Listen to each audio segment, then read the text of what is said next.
I watch the sun on the shore. I'd give the world if it was mine. Blow you right to my door. Feels fine. Feels like you're mine. Feels right, so fine. I'm yours, you're mine, like paradise.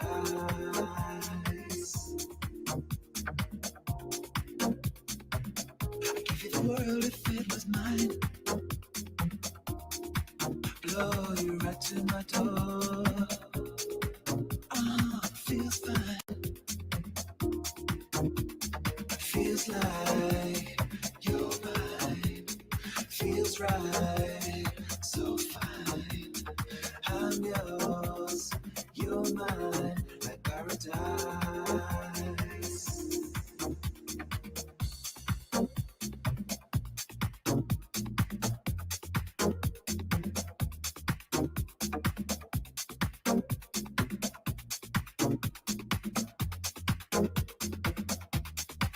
I watch the sun on the shore. I'd give you the world if it was mine. Blow you right to my door. Feels fine. Feels like you're mine. Feels right, so fine. I'm yours, you're mine, like paradise.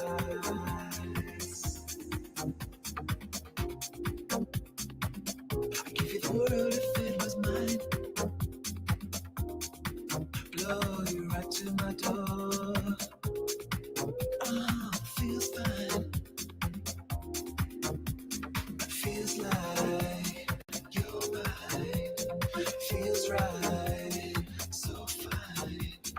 I'm yours, you're mine, like paradise. I'm gonna share my love.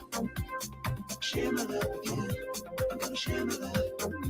I'm gonna share my love with you. I'm gonna share my love. Share my love with you. I'm gonna share my love. I'm gonna share my love with you. Your paradise. Share my love with you. I'm gonna share my love. I'm gonna share my love with you. I'm gonna share my love.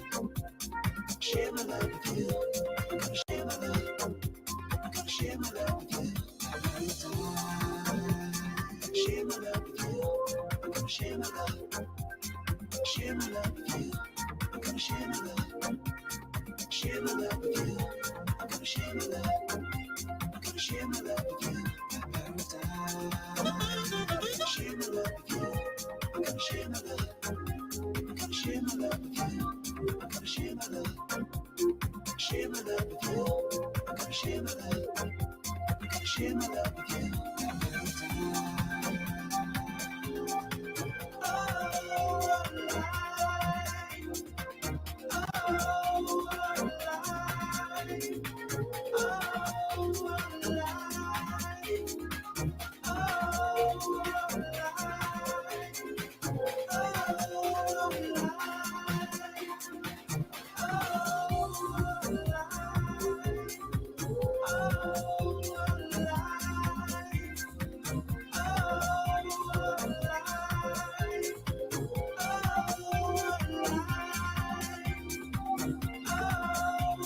Paradise.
Mic check. 22113355. Mic check.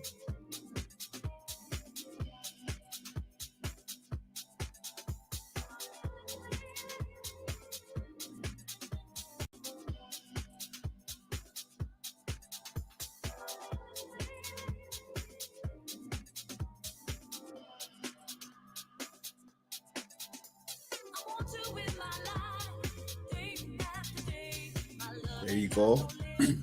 I'll get them ones there. Much love, Pam. Oh, there we go. One. Got the one. Got the ones. There you go. Shout out to the grand old chat room. The grand old chat room. Much love. 313 in the place to be. Gen2 gone. Mr. Baxter. CC. Anto. Day 1S. My man Squirrel Sniper. Will I Am. R. Paul. D'Angelo. Mr. Mushroom Coyote. What's going on? How we doing? Good stuff. Did I say Pam? The fabulous Pam? Much love, Pam. Much love, much love. You tell me in the building. Welcome. Happy Sunday, man. Happy Sunday. Cheer up. Don't look too gloomy. Happy Sunday. We made it to Sunday, right? Yeah, we made it to Sunday. What comes after Sunday? Monday. There you go. Lani in the building. What's going on? What's going on? How we doing? How we doing? Big up. Yeah, much love. 420 if you got that, by the way, right? 420 if you got that.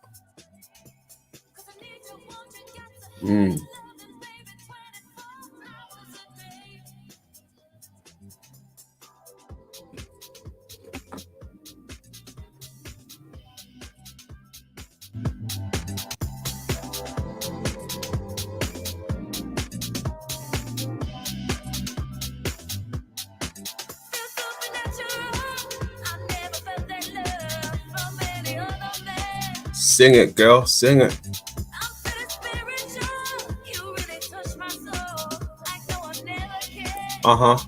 Tell them.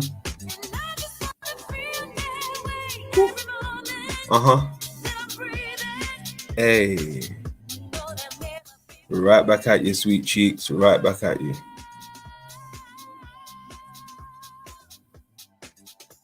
I want you in my life.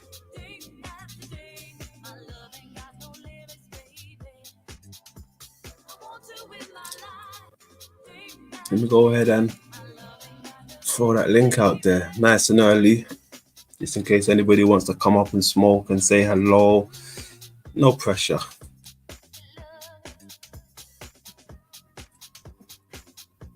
Yeah, Heights. Come on, Heights. It's only right. It's only right. There you go.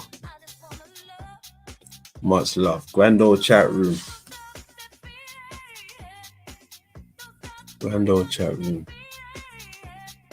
Bluebird in the building. Salute, salute.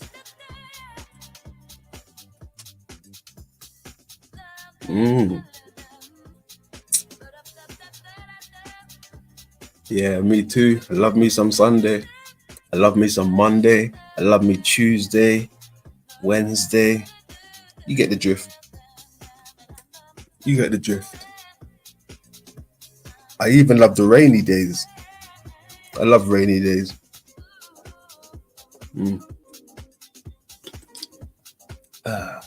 So, what's really good with my people, man? Happy to see you guys on a Sunday. Niceness. There you go, Arpool. Yes, sir. I mean RT. Got RT in the building. R.T. T dot A.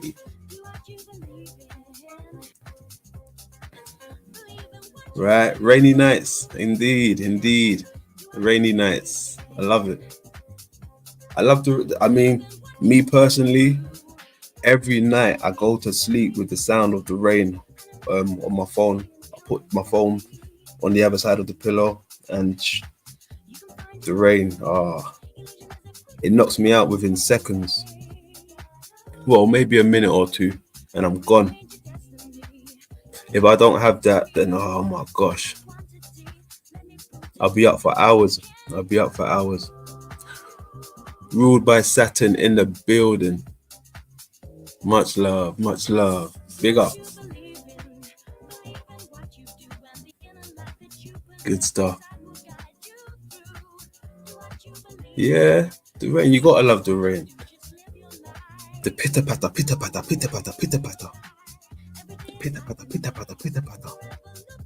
You know what I'm talking about. The rain outside just dominating. When the rain's outside, forget about it. It dominates. It's hitting everything.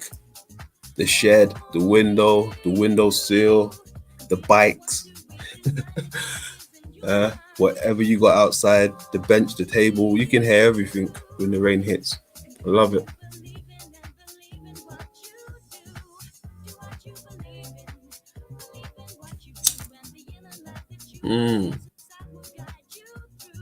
Thunder, all of that stuff. I love it.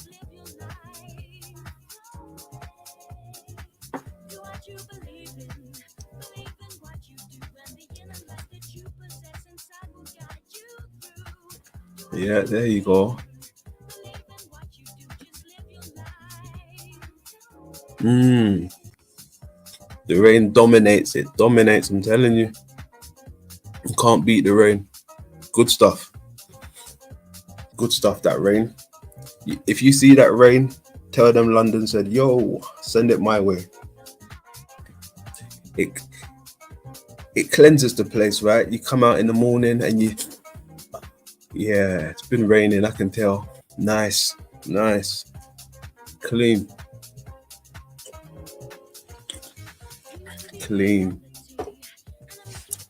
Squirrels there. I wanted to show you something, squirrel.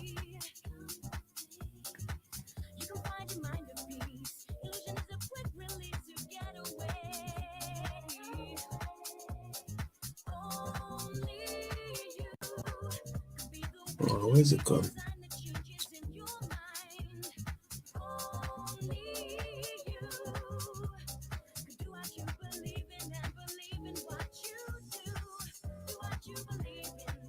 Oh man.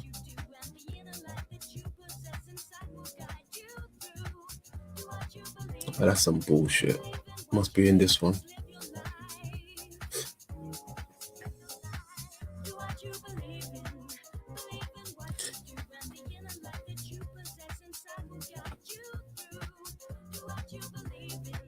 Hey, squirrel. Have you seen the way these people are cutting down these trees, squirrel? It's like a new method, right?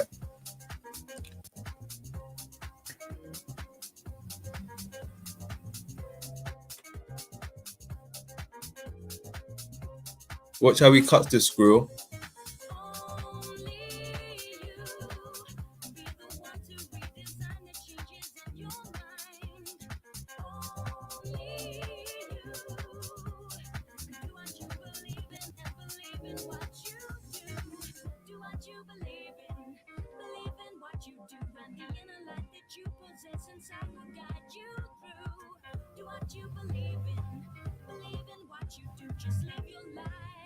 You watching the technique, squirrel?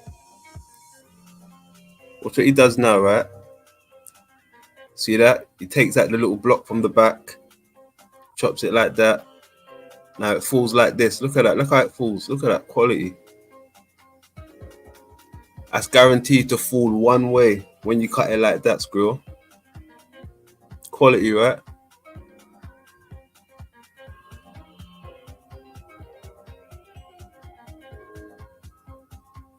Yeah, that's quality stuff. Oh yes, I wanted to Also, touch on, where's it gone? Where's it gone? Yeah, that's impressive, right, RT? It's the new method they've come up with. Good method.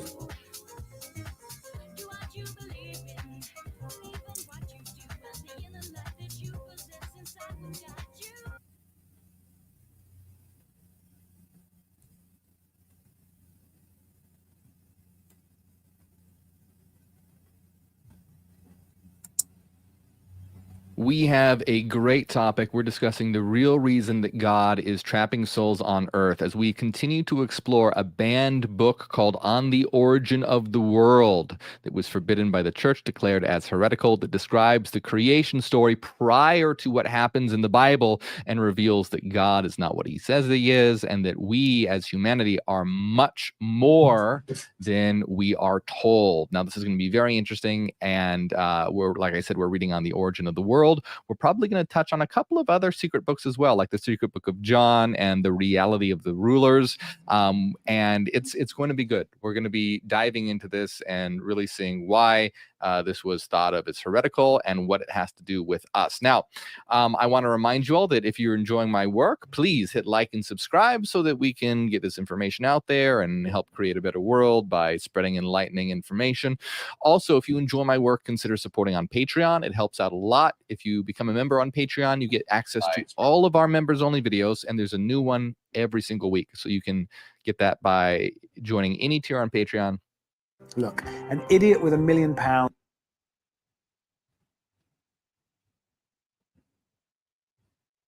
On YouTube. Also, remember, hey, there's a lot of scammers in the comments. There are people pretending to be me, people saying, join my WhatsApp, join my Telegram. That's not me. I don't have a WhatsApp. I don't have a Telegram.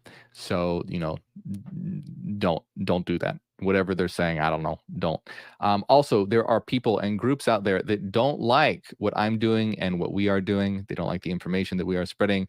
And so they are spreading a lot of misinformation and disinformation about me and our group and what we do. So just stay smart, use logic and reason, and don't fall for the BS. All right, let us begin on the origin of the world. So we're going to bring this up right away.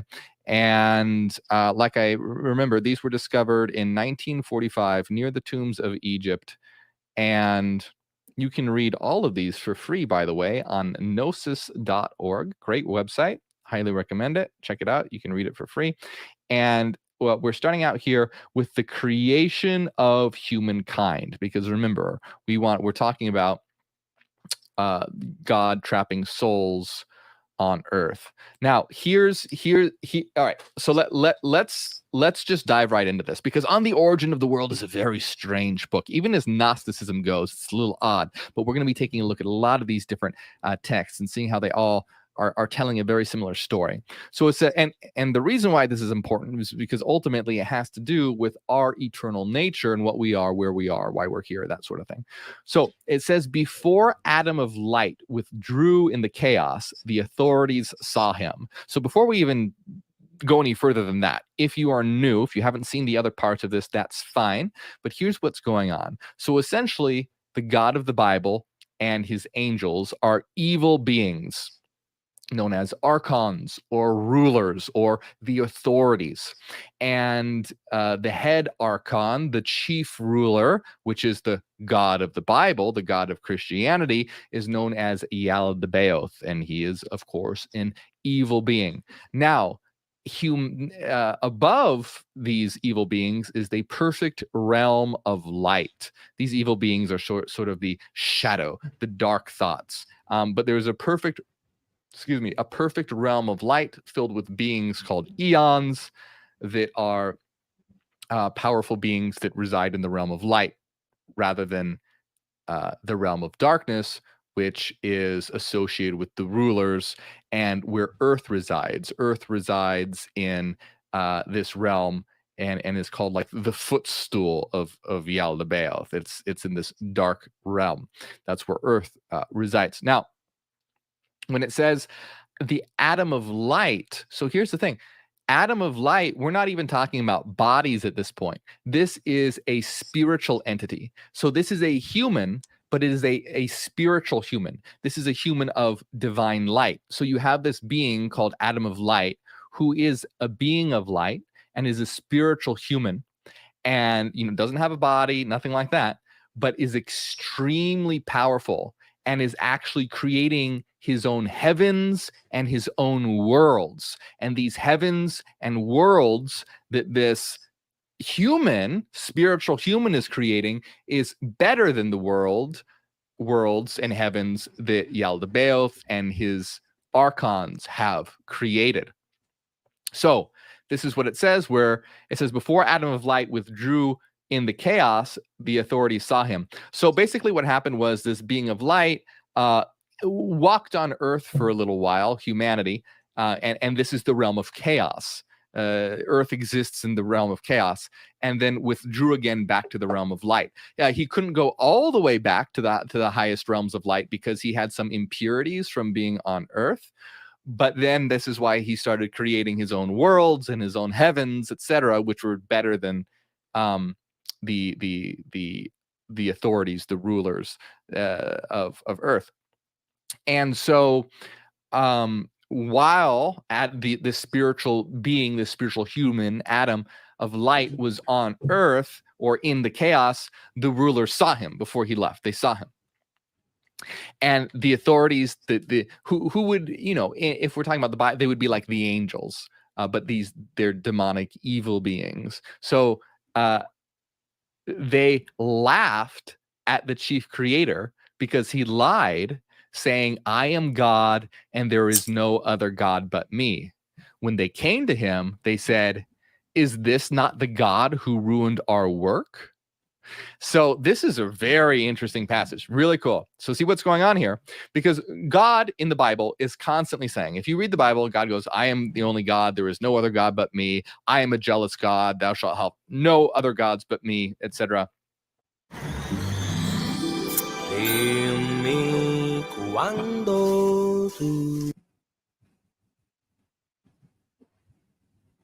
Constantly saying this, I am the only God, worship me, no one else, just me. That's all. This is in the Bible. And what these Gnostic books say, by the way, if you're unfamiliar, Gnosticism is a branch or sect, heretical sect of Christianity, of early Christianity, that basically saw the God of the Old Testament, or what would become the Old Testament, as an evil being. And they have a number of points, and they go, hey, look, and it's in which one is it? It's on the Testimony of Truth, which is another really great Gnostic text that I have playlists on all these, by the way. If you want to hear my interpretation of all these texts, I have playlists on so many of them. One of them is the Testimony of Truth, and they basically say, says like, hey, is it the Testimony of Truth that says this? I can't quite remember. I think it is. Maybe it's another one, but essentially the point is saying, like, if God, why would God be a jealous God if there are no other gods? And this being is clearly evil because it's, basically like torturing humanity, flooding doing all these terrible things. So anyway, I digress a little bit, but here's the thing. The angels, or the demons, or the authorities, laugh at God, the chief creator, because he lied. And they go up to him and confronting him, because they go, oh yeah, you said you were the only God. You said, I am God and there is no other God but me. And they said to him, is this not the God who ruined our work? So see, humans are gods. Humans, as spiritual beings, are gods. Not only are they gods, but they are more powerful than the God of the Bible. They are eternal beings of light, not beings of darkness and chaos. And the angels are laughing at the chief God of chaos, going, hey, you said you were the only God. Look at this God. Is this not the God who ruined our work? So you can imagine Yaldabaoth's probably not very happy about this. And he answered and said, yes. Yeah. Yeah. He answered and said, "Yes, but if you wish that he not be able to ruin our work, come, let's create a human being from the earth according to the image of our body and according to the likeness of this being to serve us, so that whenever this being sees his likeness, he may become enamored of it. Then he will no longer ruin our work, but we shall make those who are born from the light our servants through all the time of this age." So what their plan is that they're going to create a human being from the earth according to the image of their body. Now, if you remember in the Bible, it says, let's create a human according to our image. Now, remember, that's another big, that I've talked about this before. If you read in the Bible, they say our image, we, and us a lot. And this is a big problem for monotheistic Christianity that says there is only one God when you've got a lot of we's and us's and ours in the creation. And this is, of course, because Christianity or even Judaism is based on a much older religion, the Canaanite religion. And there were multiple gods. There was El Shaddai, El Elyon, Baal, a lot. My memory is a little fuzzy, but there were Asherah, multiple gods, and it wasn't until later that the Canaanite religion sort of translated. The religion morphed. In the beginning, it was a polytheism. There were multiple gods. Then it became a henotheism, which means there were multiple gods, but one was the most powerful. That's when Yahweh came onto the scene, which was a war god, and started to be seen as the most powerful. Then it morphed into a monotheism. So first it was a polytheism, then Yahweh came onto the scene and sort of became the most powerful God, and then all gods were phased out. It became a monotheism, and Yahweh would be considered the only God.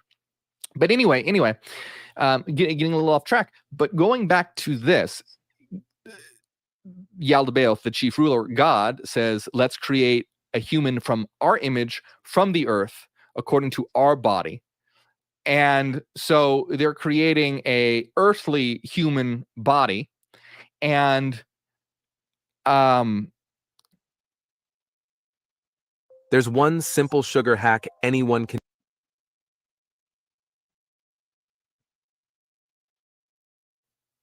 It says, then he will no longer ruin our work, but we shall make those who are born from the light our servants through all the times of this age.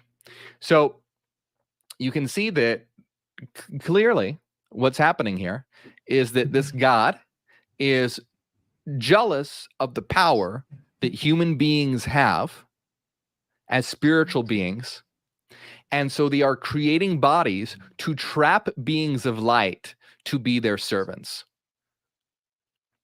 So they're creating these traps so that beings of light will be their servants. And this theme is everywhere in the Gnostic texts. I read last time in the Secret Book of John.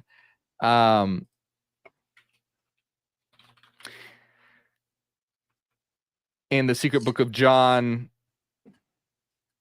it says, Adam was brought forth into the shadow of death. They intended to make him anew from earth and water, fire and wind, which are matter and darkness desire. They all became a tomb, a new kind of bodies. Those thieves bound the man in it, enchained him in forgetfulness, made him subject to dying. So this one, it's slightly different, but the theme is still the same. So you have Yaldabaoth and his demons creating a body, trapping the Adam in this body, made him subject to forgetting and subject to dying, decaying, so that it wouldn't remember what it was, and that it wasn't actually a being of light. So we have a very similar thing happening right now on the origin of the world. So again, so that they want to make all those who are born from light our servants through all the time of this age.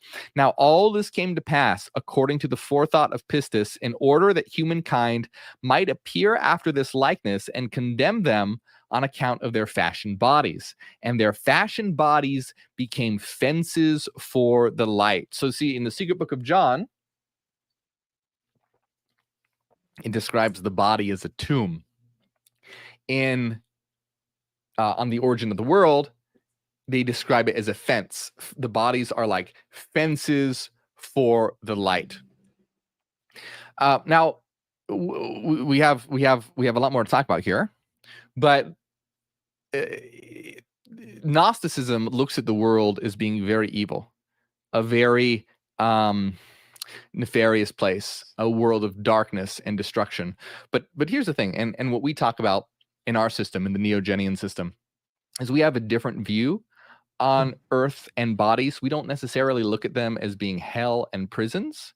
We look at them as being a canvas. Earth is a canvas. It can be something, it can be a terrible picture, or it can be a beautiful picture. This world is very hellish right now. But why is it hellish right now? Because humanity has collectively chosen for it to be hellish. Everything that happens on earth is according to our choice as a collective. We are gods, and earth is ours to shape and mold and transform. Humanity has shaped and molded it and transformed it into a hellish world.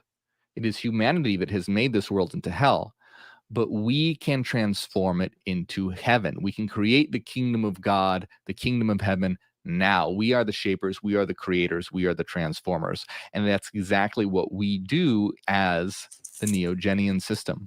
We are here to create a neogenesis, a new beginning, a new humanity, a new earth, and transform the world according to a new idea, an idea of purpose, an idea of reason, an idea of teleological transformation, purposeful transformation, to increase the quality of life for every individual and the collective, to create a new planetary civilization where we're here to build each other up, raise each other up, and have beautiful experiences together. We can create that world. We have the power to create that world. And that's what's important to realize, is that we are not powerless beings. We are gods. And the reason why this world is a hellish place is because of our collective choices and collective actions. That's why we are here to enact a new consciousness in humanity right now, a collective consciousness, all awareness rather than just self-awareness, all awareness, and eventually hyper-awareness, which is to get humanity on the collective level, because humanity must be at the level of collective consciousness to enact its collective powers to create a new humanity, a new earth, the kingdom of God right here and right now. We are the second coming of Christ as those who are revealing and giving a new consciousness right here and right now for all to have and all to see. Christianity has been a false light. Christianity has twisted the message of Christ and made it into one of depravity, made it into one of submission, made it into one of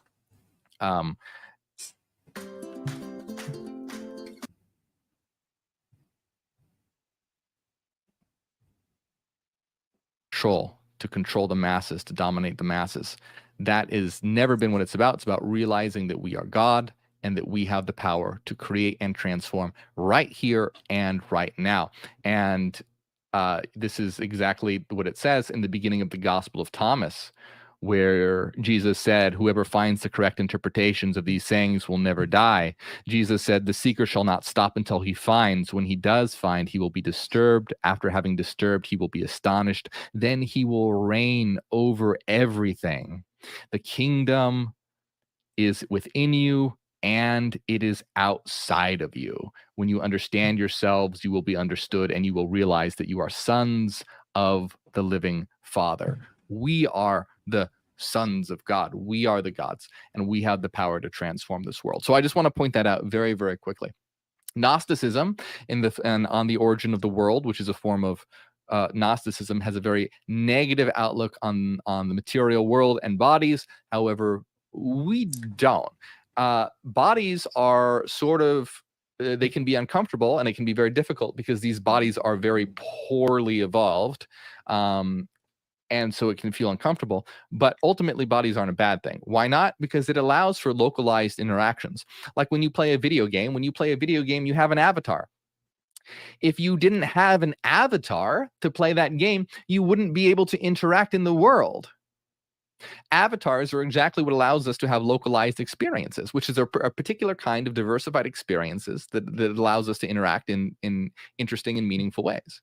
If we didn't have bodies, we wouldn't be able to have the kind of interactions that we do. We'd be able to have other kinds of interactions, but bodies allow us to have specific types of interactions, which can be very satisfying, which can be very fulfilling, which can be very meaningful, very purposeful, and very interesting.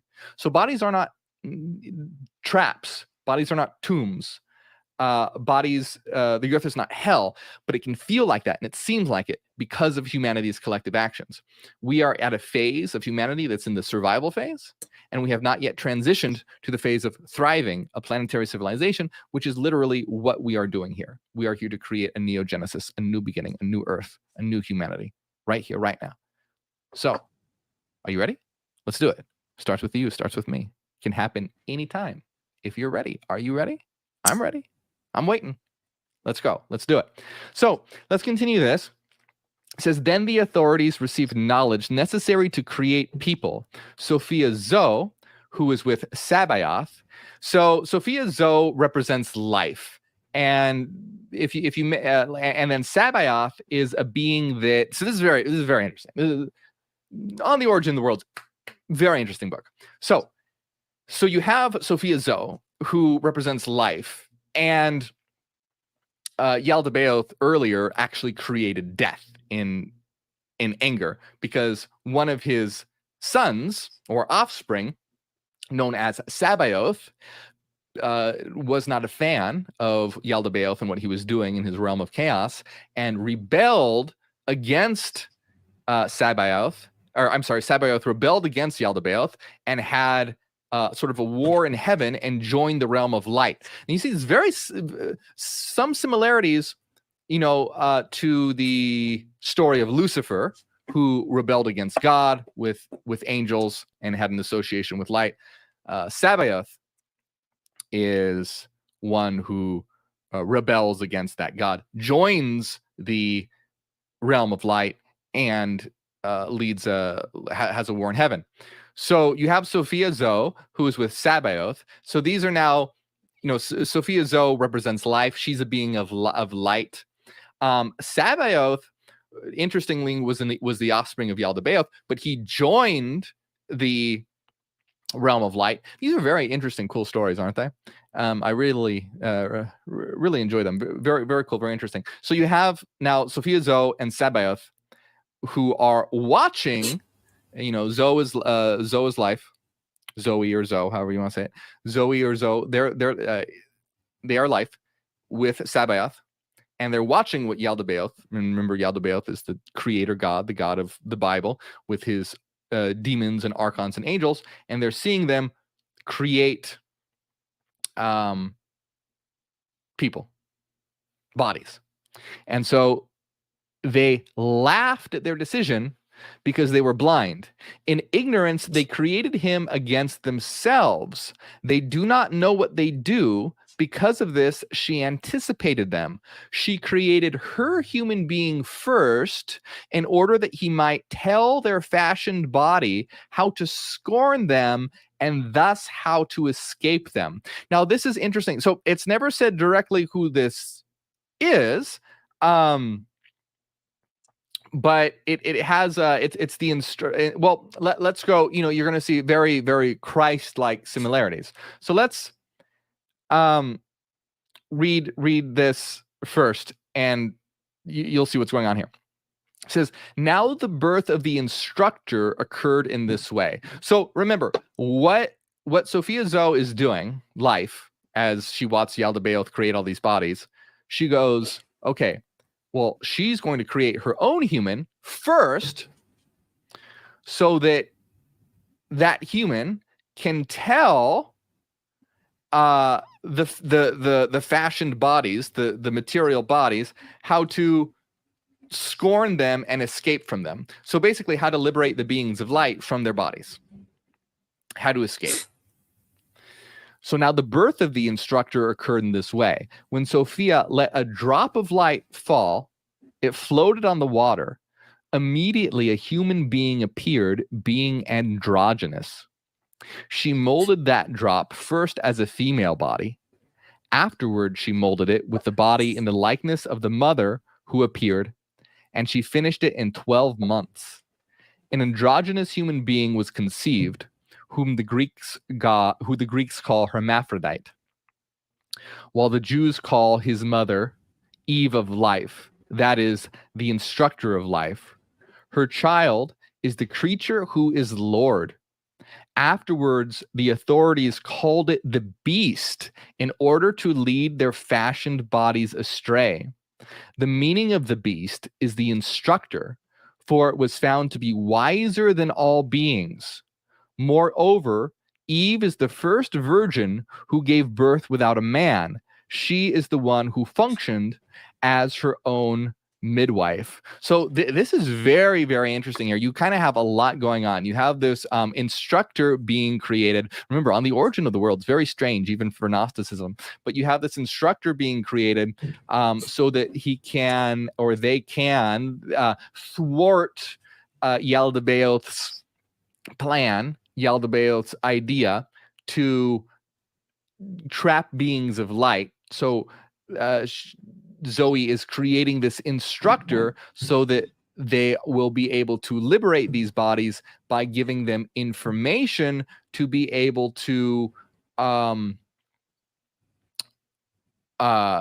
liberate themselves. But what does it say? It says what the instructors are going to do is call it the beast in order to lead their fashioned bodies astray. So, and don't you see this all the time in the Bible or just in Christianity? Whenever you have an individual or being or an archetype that is one of liberation and light and learning and love and understanding, it's oh, that's the beast, that's the Antichrist, that's the serpent, that's, you know, Lucifer is Satan.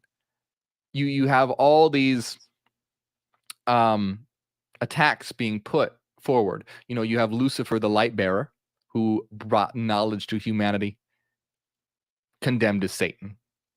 The serpent, condemned as Satan.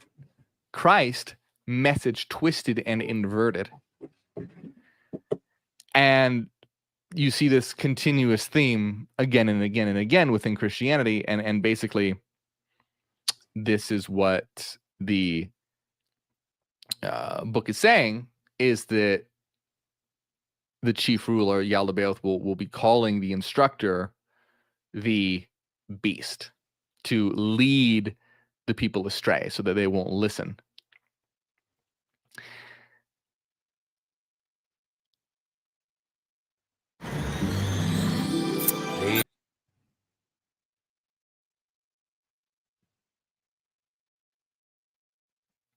And then it says, on account of this, it is said concerning her that she said, and this is the Song of Eve, I am part of my mother, and I am the mother.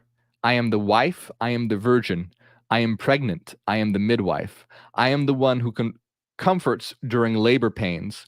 My husband produced me, I am his mother. And he is my father and my Lord. He is my potency. What he desires, he speaks with reason. I am becoming, but I have born a lordly man. So you have, you know, sort of this dichotomy of both, like, I am the wife, but I am the virgin. I am pregnant, I am the midwife. You have one that is, you know, sort of all these within itself, very self-reliant in having these qualities within itself. Oh yes, that's another thing that I wanted to point out as well. I very much forgot. In a lot of Gnosticism, femininity is celebrated as powerful and liberating. And in Christianity, so for example, in Gnosticism, Eve is often celebrated for having eaten the apple, and in some stories, Eve's higher self is literally the serpent. And it's not in a negative way, it's in a positive way, the one who liberated humanity. And of course, in the Bible, the serpent is condemned and Eve is condemned as well. And if you even go into the New Testament, it said that women aren't allowed to speak in church. Women can't have authority over men. Men have to submit to their husbands in everything. And why? Because it was Eve who sinned first and ate the apple, but that they can be forgiven of this in bearing children. So very, very sexist. Wow. And you see how Christianity is very nefarious in making anything to do with knowledge and understanding and liberation seem evil and wrong. And it's a very nefarious system. I grew up in a strict Christian household. For those who don't know, I have RTS, or religious trauma syndrome. It's a very nefarious thought system that limits your mind and makes anything that could possibly free your mind as being evil, the beast, off limits. Now these things were revealed by the will of Sabaoth and his Christ to the souls who will come to the fashioned bodies of the authorities. Concerning these, the holy voice said, multiply and flourish to rule over all the creatures. And these are the ones who are taken captive by the chief creator according to their destinies. And I heard the back door go. Let's have a quick look. Hey, RT. What's happening? London, how are you, Good. man? How are you, man? I'm good, my bro. I'm good. Good. All good here. Good. Thanks for joining. Yeah, for sure. No, that dude is interesting. What was it? He said religious trauma syndrome or something. Yeah. Yeah. It kind of looked like a dude that might be, traumatized by religion, but some good stuff there. Mm-hmm. I always like to sift through things and see if there's any hidden gems in it. Oh, for sure. Hey, that clip that you showed about the tree felling, that was pretty good. I mean, I think the squirrel sniper said that's kind of a technique that it's pretty common. I'd never seen it before, but if anybody has ever started up a chainsaw and gone to a tree and attacked that thing and they weren't prepared, like you're just taking your life in your own hands at that point. I mean, I watch the YouTube is replete with videos of like these chainsaw fails, which are hilarious to watch. But they're only there because the person survived. Like if it was a disaster and tragedy, it wouldn't be able to be captured. But like I watched one chainsaw fail the other day, and like this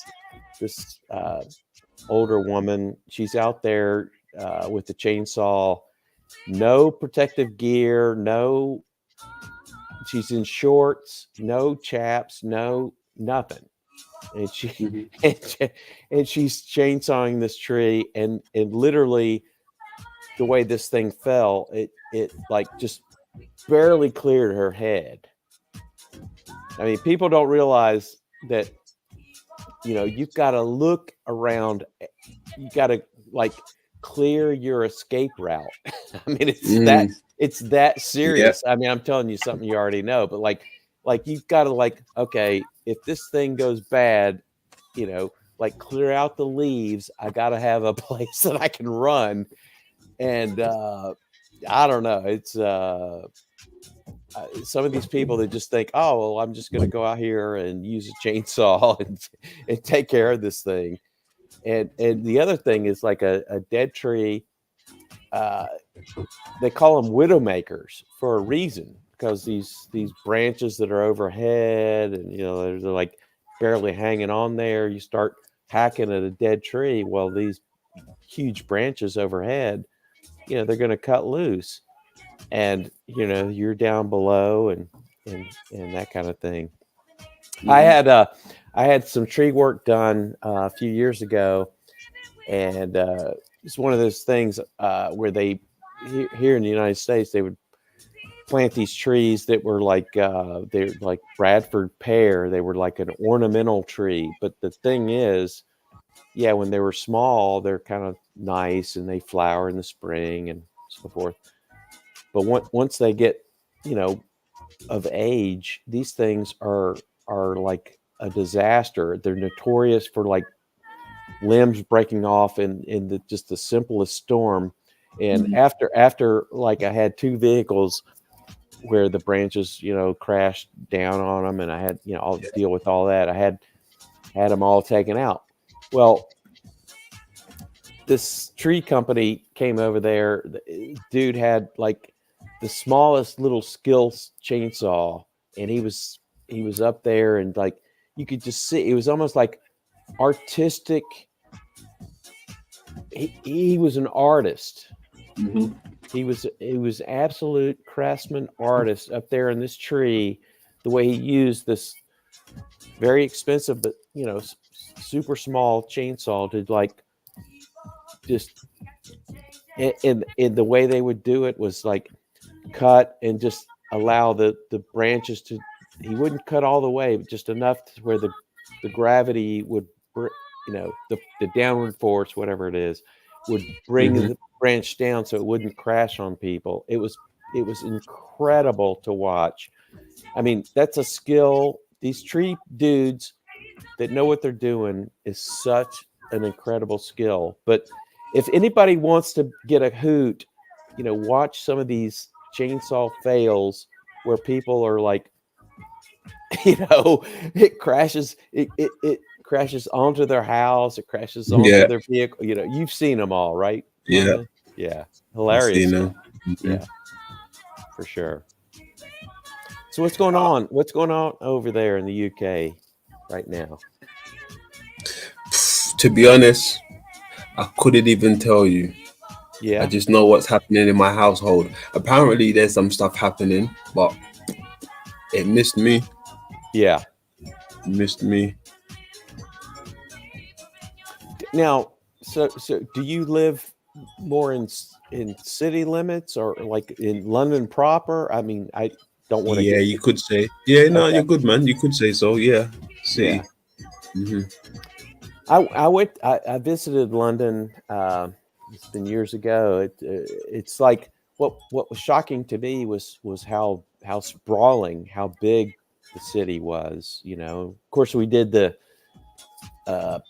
traditional touristy stuff. We went to Tower of London and those kinds of things. But like, it's all Big Ben. All those kinds of check the box or whatever. But to me, it was like a way bigger sort of like footprint than one would maybe have imagined before going over there. I don't know if that makes sense. It's a bigger area, a bigger footprint. What year was that? Did you say?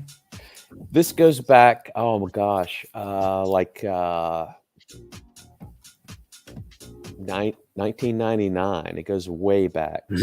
Okay. Yeah, way back. 1999. Interesting. Yeah. Yeah, I was stationed. I was working on a project. I was stationed in Zurich, Switzerland, and we took that opportunity to travel around. And some of the dudes were working over there. They were based out of London. Had a lot of people that were on the project I was working on that were, UK folks in Ireland and,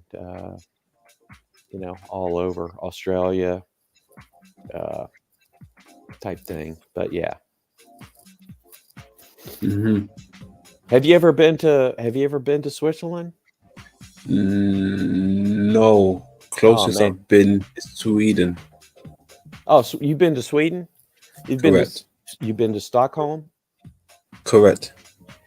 Now, what did you think about that place, Stockholm? I thought it was okay, to be honest. Yeah, I thought it was okay. I was meant to go to Gothenburg, but I didn't get a chance to. But it right. was okay. It was all right where I was. It weren't too bad. Yeah, well, you know, I remember we were in Stockholm in June, and I remember like setting my clock to say I just wanted to see like 3 a.m. when the sun rises. I just was so curious, like how being that far up north, what it's like in the summertime. But I would just say, like in Sweden, Stockholm, you've got to really enjoy herring. You got to really be into that. But Hold on. Did you say? Okay, no, forget it. I won't even repeat it. Yeah, keep going. no, I was going to say, we rented bikes because it's there's a lot of bike trails and so forth. And I remember renting a bike, and like this damn bike, the steering wheel was so shite and shoddy, and the handlebars, it was almost like, did they even tighten this damn thing? So I'm riding around on the coastline in this shitty bike. Here we were in Sweden. But anyway, it was a fun thing. I will say that per capita, Sweden has the most attractive people per capita. Now, granted, they're going to be white, but but I'm just saying, like, you would go downtown, and it was almost like, is this where they keep the beautiful people? I mean, I'm just just curious if that makes sense. But you know what? I mean, I went over there for the how would you call it? The party scene, the rave scene. Yeah, right. When I went out in the nighttime, it was almost like I was in the UK still. It was pretty diverse. The parts where I was, there was a lot of East African people, and just mixes different people. I was like, wow, I didn't expect this. I didn't expect it. That's cool. Yeah, I mean, I truly believe, it's, well, so many countries in Europe are way more, I don't know, accepting of those type, just, I don't know. There's not the hang up that maybe in certain other countries that we had a bit of a problem out there though. One of my friends, he actually got arrested out there. He hit a night security, a club security, and murder she wrote. Oh man, that's one thing. Traveling abroad, it's one of those things, like, because I was over there, in Switzerland, and there were protests about Bill Clinton, and they had like at the Parada plots and all these different places, and it was like, because they had the U.S. had bombed areas, and so it was like all these protests, and the company, the firm I was working with, it was like, just avoid any of those situations, because you never know what you could be swept into, because it can get volatile, crazy. But yeah, so if you commit a crime internationally, it's almost like it's a crapshoot. You don't know whether you're going to be locked up for a long time, or are you going to be like, okay, just extradited, or it's really you just don't want to get in a legal snare when you're traveling abroad, is the moral of the story. Yeah, unless you're a sports star, then you get out free. Well, there's that. There could be that. Yeah. What's up, RT? Or then London, Pam? Yeah. What's going on, TT? Big up, Pam. How we doing? Good. Good stuff. Good. Didn't want to be rude and interject on a conversation. I'd like to be polite. Wait for my turn. Exactly. You're a good guy. Absolutely. That I feel like here I am with the All Stars. Nice. Oh, Cool. you're I'll talking take about that. international crime. You talk about that Brittany Griner girl who got caught with weed in Russia and was put in jail. Oh yeah. One So of they our finest released, here in Arizona. yeah, and we released a world terrorist who was responsible for so many deaths and all this other stuff. Like a truly evil, powerful person was let go to get this girl out. Oh And my. not only that, there was actually a Marine who is still being held over there in that same prison wrongfully, and they traded that chick instead of the Marine. Gee whiz. Not a good trade at all. And then she Yeah. was named like Woman of the Year here in Arizona or something like that. I almost vomited in my mouth. Is that Yeah, woman for in air doing the quotes? dumbest thing possible. Yeah, good job. Yep. Oh We my let a God. terrorist out of jail. Didn't Right. save a Marine, because you're a popular WNBA player. But don't you think these things are almost like orchestrated to just create like this outrage because it's Yes. so outrageous that of Yes. course people are going to be, that's outrageous. How could I that think it's possibly intentional. be? Yes. The more it pisses you off, like the ability to work on a car, you're not going to be able to do it. The ability to drive through traffic without getting stressed out, it's not designed that way.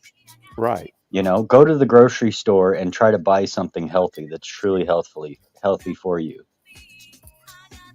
Yeah, Not possible. you got to really search, and even still, it's 95% of what's in there is trash. yeah. For real. 95% of medicine is trash. It's petroleum based. Yeah, for sure. Yeah, didn't you know that's how it all started back in the early days? They told Rockefeller he had a monopoly, so they told him to break up all the oil companies into 35 different companies. Well, what this did was it forced him to have to sell it off, which he did, and he still maintained ownership, made billions by selling his shares that he still maintained and operated, and then started donating money to hospitals and colleges for hospitals to affect the way the medicine was used, which was basically to turn the pharma institution into an oil-based petrochemical medicine. Yeah. And then after that, he went for the schools. Yeah, it's pretty amazing how you're able to kind of like go back, and assuming historical stories are, well, we know they can be inaccurate, but a lot of it, there's got to be some accuracy to some of these things. And yeah, it's almost like the barons, the people that were sort of like teed up even way back when, to have the wealth, and then with wealth comes manipulation or Well, they were controlling the placed markets. there. All these people were friends with each other. Do you know that Edison and Ford shared a home on the same block that was literally like a back-to-back house? It was one house, but two. Oh, I believe it. Yeah, I believe that. And what was it? Edison, Rockefeller, Ford, and Carnegie, I believe, took a 10-year break and went driving around America. Hey, speaking of Carnegie, have you ever looked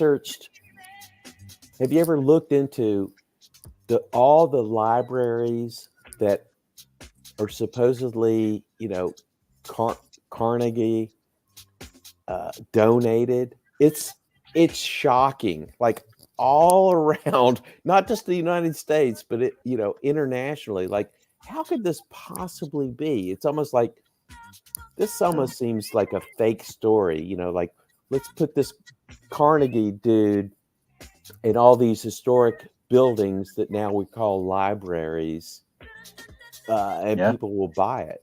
I don't know. And a large percent are made by Masons.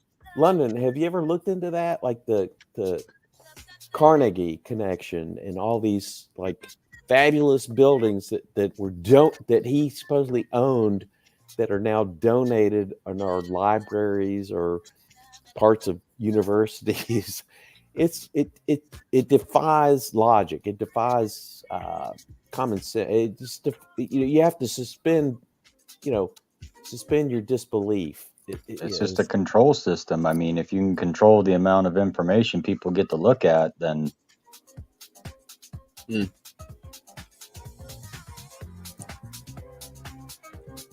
what do you think, London? I've never really looked into it. No? I mean, you'd be shocked. You'd be shocked. It's like, what? How could Wait this till you possibly find one be? that was made by Freemasons. All those libraries have a cornerstone that has 2 different dates on it. The other date is 2,000 years earlier. What Really? What building is that? What building? All buildings that were made by the Freemasons, which there are many, parks, libraries, you name it. They're all about, like all the information type stuff. You're going to have 2 dates on this cornerstone. One is going to be the Freemasons date. The other one is going to be the current date. This basically states when their information started, their history. Wow. I didn't know that. Yeah, it's right there in front of people, and people don't even go look at it. I saw this when I was 19 years old in a library in Nebraska. Yeah. Okay. And I asked my uncle, because he was very already keyed into this kind of stuff. I was like, what the hell is this? And yeah, we had a several-hour talk about that.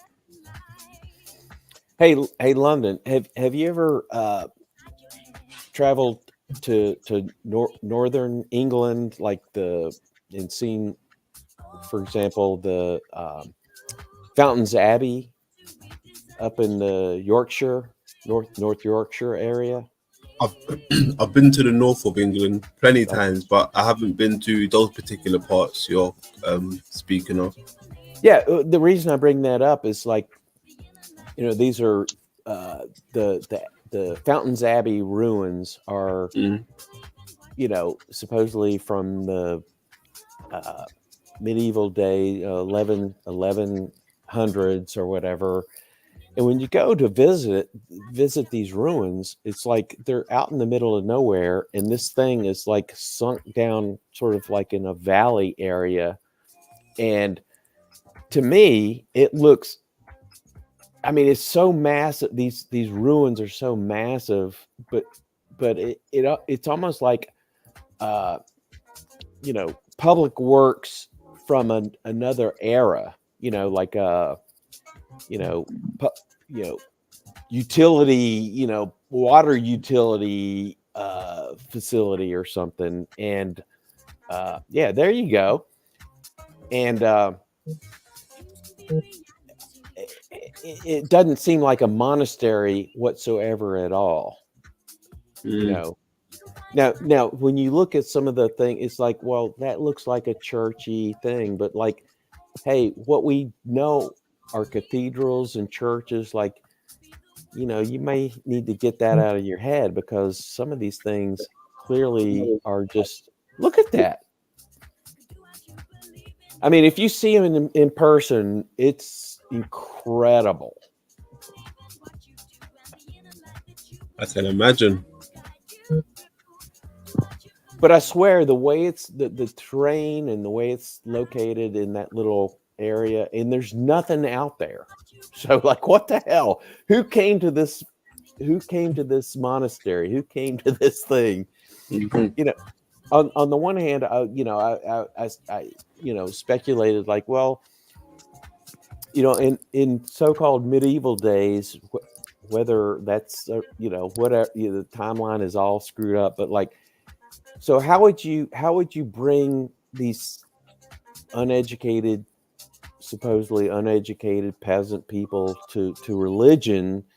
Well, one way you do it would be like build these massive things out, in their area in the middle of nowhere that were so impressive, and you would have all these scholars, and they would be looked at like almost like the white lab coats of today, like science. These people know they have a special connection or whatever. But like, Nah, but, I don't believe it, RT.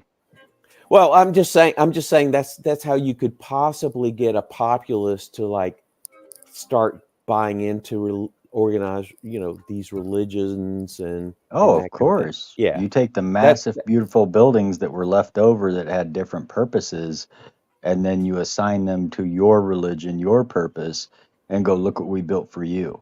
yeah, I'm totally on board with the fact that a lot of these things have to have been, founded. That's why they call them founded, not like constructed. They have to be, because all these beautiful things they said they built, there would be designs. They would keep these drafts. Yeah, I would. yeah.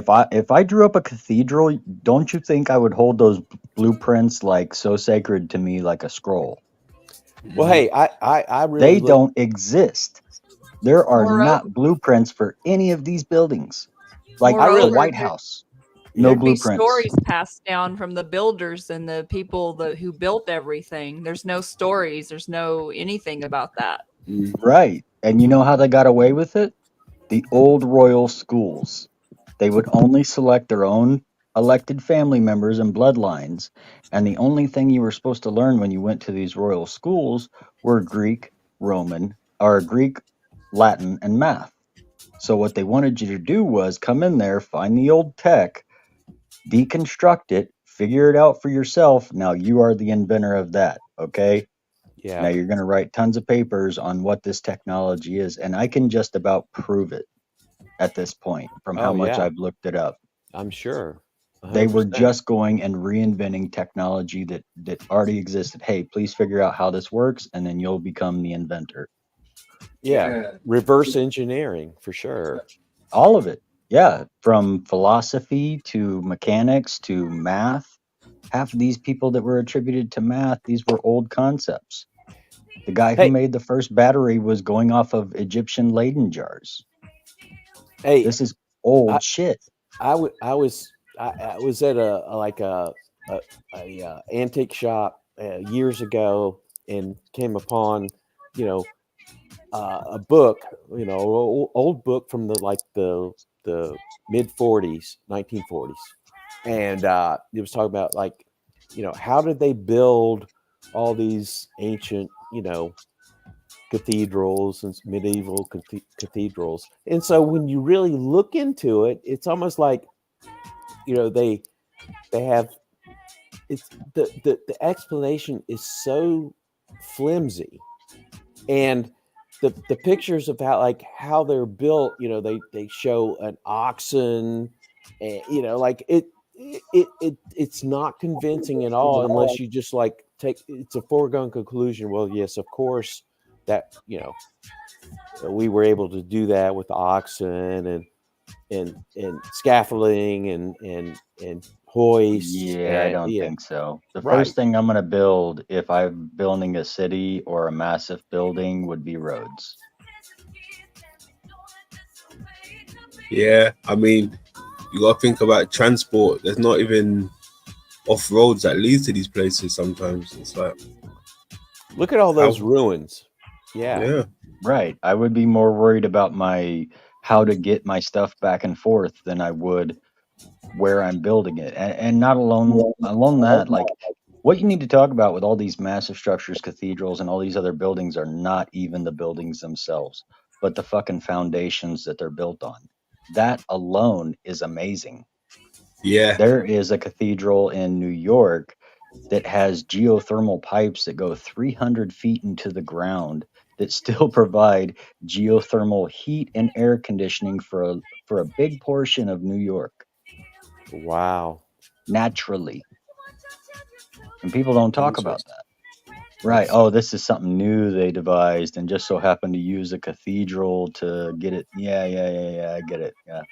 I know These how to read between the lines. these abbey ruins are all over Europe. Like there's some I've seen them at St. Andrews, where the famous British Open is held, every 5 years or whatever. Like the St. Andrews Abbey ruins there, are like so. These things are everywhere in the UK, and they're almost like just like a foregone conclusion, like, oh, well, that's just, this is part of our history, part of whatever. But to me, it just screams of like, these were public works facilities, not anything having to do with religion or what. Now, But you could say, sorry, you could say that, like, well, remember the King Henry VIII and the Reformation, and how they destroyed and dismantled, these things because they were a little more Catholic, and he wanted to form his own.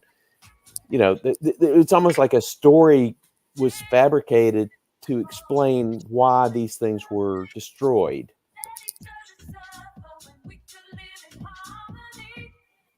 yeah, I think some of the stories was due to war as well. They used to say. Yeah, for sure. Yeah. But even when I'm looking at these type of images, right, they almost look similar to, like, when I'm at work sometimes and we've completed a large amount of the project that we normally do, right, you'd get someone that would come in and make up like a quick little sketch, A mock-up. a little mock-up, yeah, to the side. So when people come in and they want to choose between different how would you call it, features in their apartment, yeah, like it's roughed out. Yeah, to a scale where they can come and pick like 4 options of something. Oh, I want that option in my house. Or this almost looks like that, like you come and choose your palace design, what type of palace and where do you want it, type of thing. Like the ones that are half done, the ones that are half done, like they don't even look like they've had anything else done to them. They look like they've been designed for fashion, like to say, yeah, get your thing done like this in India. Look at that. Yeah. Oh my God. The problem is that spire there is so beautiful. That's basically a Djed pillar. Okay. What kind of pillar? A Djed pillar. Those pillars can create energy. That biggest, tallest pillar there. Yeah. Yes, because you have a triangle within a hexagon, and it's going to a point. Now, the top there, it's interesting. They found that degree angle of spire is 78.3 degrees. You know what's cool about that angle? 7.83 degrees is the vibrational frequency of Earth. Oh, That's why man. these spires create energy. They harness the same angle and frequency. Dang. Because even looking at the windows even look fake. They look bricked up. Like, is it just me? Are they bricked up, or is that a window? Hey, quick question: Have any of you guys been to Rome and the Pantheon? No, I haven't been to Rome. I've studied the Pantheon quite in depth. Well, can I tell you a few things about the Pantheon? Oh, please go ahead. The Pantheon is basically a perfectly circular dome that is 45 meters across, perfectly each way. If you put a sphere in there, it would perfectly touch each door at its sides. But its history is interesting because when the Romans came upon it, they admit it was already there. And it was in ruins, and supposedly something they had built a long time ago. They got destroyed once, and then they refurbished it. However, I don't think they ever refurbished it once. I think it was the original building. It is the largest geopolymer dome in the world that has no metal supports within it. It has a perfect hole at the top that allows for light to come through, basically creating your eye in the sky effect, and actually has a drain in the floor below it that is built in with plumbing through their solid streets. Oh, so yeah. That proves it was there way before. I can corroborate that. And what is, and I can also like agree that it had to be found, because there's a story about the portico in the front. If you really look at it, it doesn't match. Like there was an original portico, and this is lower. Like it's completely, I'm not making this up. People can look at it. There was like, they call it like a construction snafu. But I tagging on to what TT was saying, it looks like it was founded, and then people that found this structure said, okay, the front is gone, we're going to add our front, and they miscued. But the base of the thing is like, it's so thick at the base, and it narrows as it goes up to the top. But the concrete dome is like almost like a honeycomb-ish kind of thing. And it's almost like you could never build this thing now. There's no way you could build. Not possible.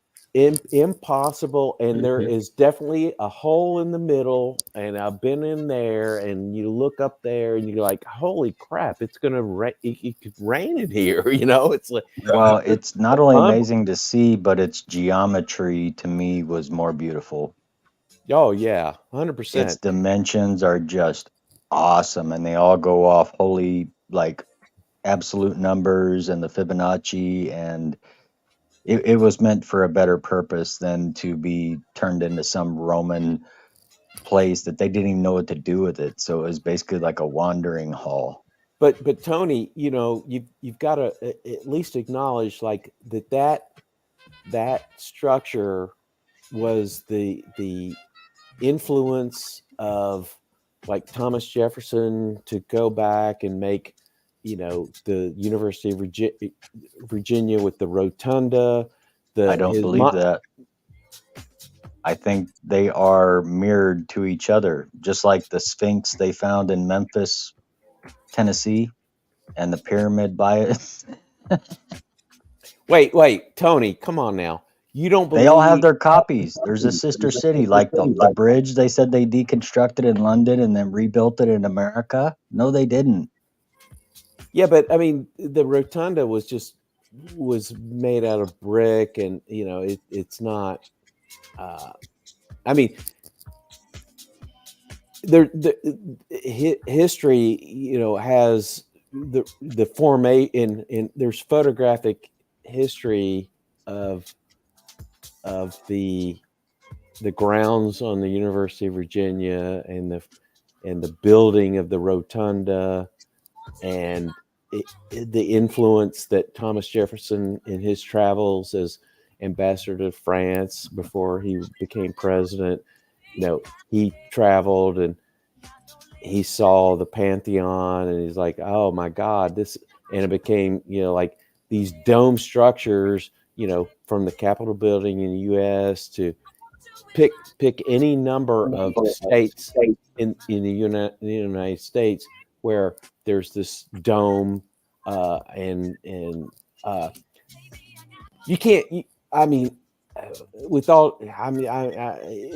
can't say that the rotunda at Charlottesville, University of Virginia, was the same age or prominence as the Pantheon, right? You're not saying that, right?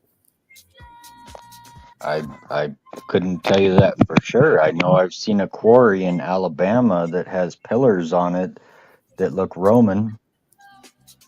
I've seen things in America that are much older. I just told you about it was in 1902 that they found the Sphinx and his pyramid, much smaller pyramid in Memphis, Tennessee, and they destroyed it. There's pictures of it. Yeah, but I've been to the rotunda. The rotunda actually, Right. burned in Okay. That might be 1895. newer. So that might Yeah, be that's what you would definitely call an newer. outlier. Okay. As He was far he as was to the he. norm. But you have to admit that a historical figure could be influenced by his, because Thomas Jefferson was an architect and had many skills that they tell us, and he was an ambassador in Europe, and he saw this thing, and he came back to the United States and said, "Hey, I'm influenced by this architectural structure. I'm going to replicate something similar, but using So I don't know. I don't want to. I'm not trying to like be argumentative. I'm just saying like we got to keep it real here, of a reality. Right. Yeah, that's But I all. do know that, like if you look at most cities, say, we'll just go with the capitals of the United States, every single one of these cities, including the smaller cities, by the way, have all experienced a fire. Now, it's very important them to have a courthouse and a capitol building. If you go look at the history of all the courthouses and capitol buildings of these cities, you will find that basically what they ran upon was a fully built out city that had too many nice fucking buildings they couldn't repurpose. So they would, oh, this is our new capitol building or courthouse. We are going to burn it down or destroy it, even if it's made of brick and things that don't burn. And then we're just going to move on to the next building. Like the two places I looked at was my hometown and the capital of Missouri. Each one of them has 5 to 6 different capitol buildings or courthouses that basically moved on to the next, destroyed it by fire or whatever, moved on to the next, moved on to the next until they arrived upon their last one. Okay, cool, we're out of buildings. There were too many for the limited amount of population that we had at the time. It's what the Civil War was all about, was destroying buildings. I believe. I have proof on that too. Yeah, I believe you. I would go with that, Tony, for sure. I mean, like, I'm here in Virginia, so when you look at the photographs of Richmond and and when you look at the canal system, like that was in place, like, whoa, yeah, that's not something that people, Yeah, don't get me started on canals. 1700s or early 1800s prior to the Civil War. Like, no. Canals are all Sumerian built, I think, worldwide. There's no way that if you look at the canal that goes from the Erie Canal out to the ocean to the Atlantic, there's no freaking way they did that with horse and buggy. Nope. I agree. Sorry. That's like 350 miles, 12 foot by 12, like has great dimensions and a foundation built in it. No, you didn't. You didn't do that with horse. Whatever. A lot of people, poo-poo on anyone that questions like the viability of all these, early construction. It's just that it's almost like they say, "Hey, why are you shitting on the ingenuity of all these early people in the United States?" But the thing is, like, we couldn't do it now. And I'm telling you, the amount of money they spent is not possible. I did it on my own hometown, which only has a population about 5,000 today and supposedly 2,000 to 3,000 back in 1900. Right. The last courthouse they built that was made of special Carthage stone that was shipped in was $50,000. That's $1.2 million nowadays. And they had several shops, banks, orchestras, opera theaters. How did a small town like that have all these freaking buildings? Now, when the Civil War happened in Missouri in this area, there was a famous Order Number 11 that came out that told all the southern counties close to Kansas that they had to evacuate and leave their home within 15 days. And then they all went in and looted and destroyed everything and burnt everything. Yeah. So half of it had to be rebuilt. Yeah. For no reason. So much of those Civil War stories just seem like total garbage. So, for example, like I've driven, from Virginia all the way down to Georgia, and like it takes 6-7 hours by car going the speed limit plus. How and this is on a paved road, no barriers, whatever.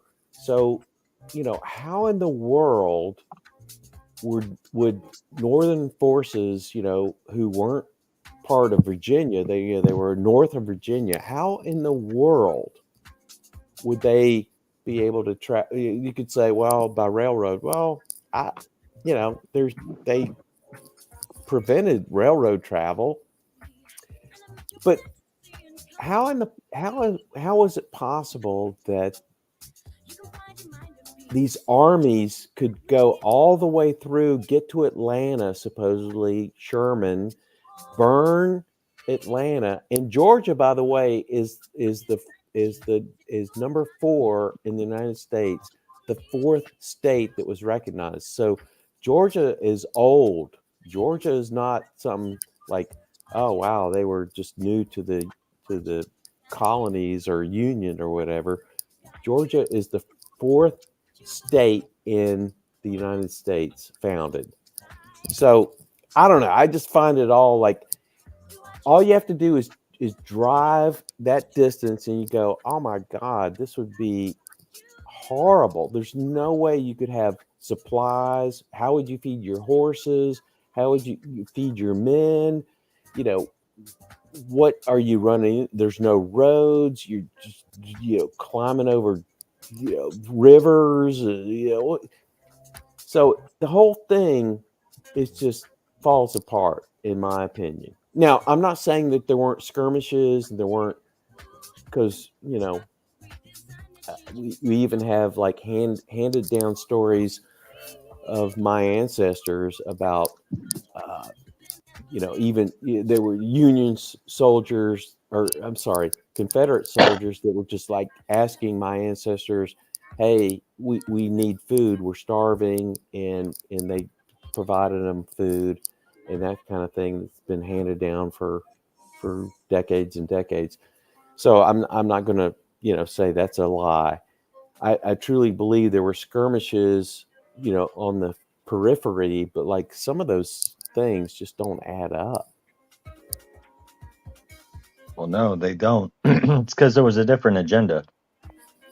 Just like if you look at Yellowstone National Park, this for some reason was a national imperative and the very first national park, even though it was so far out west and involved the president and the military and driving out 26 tribes to supposedly protect this land.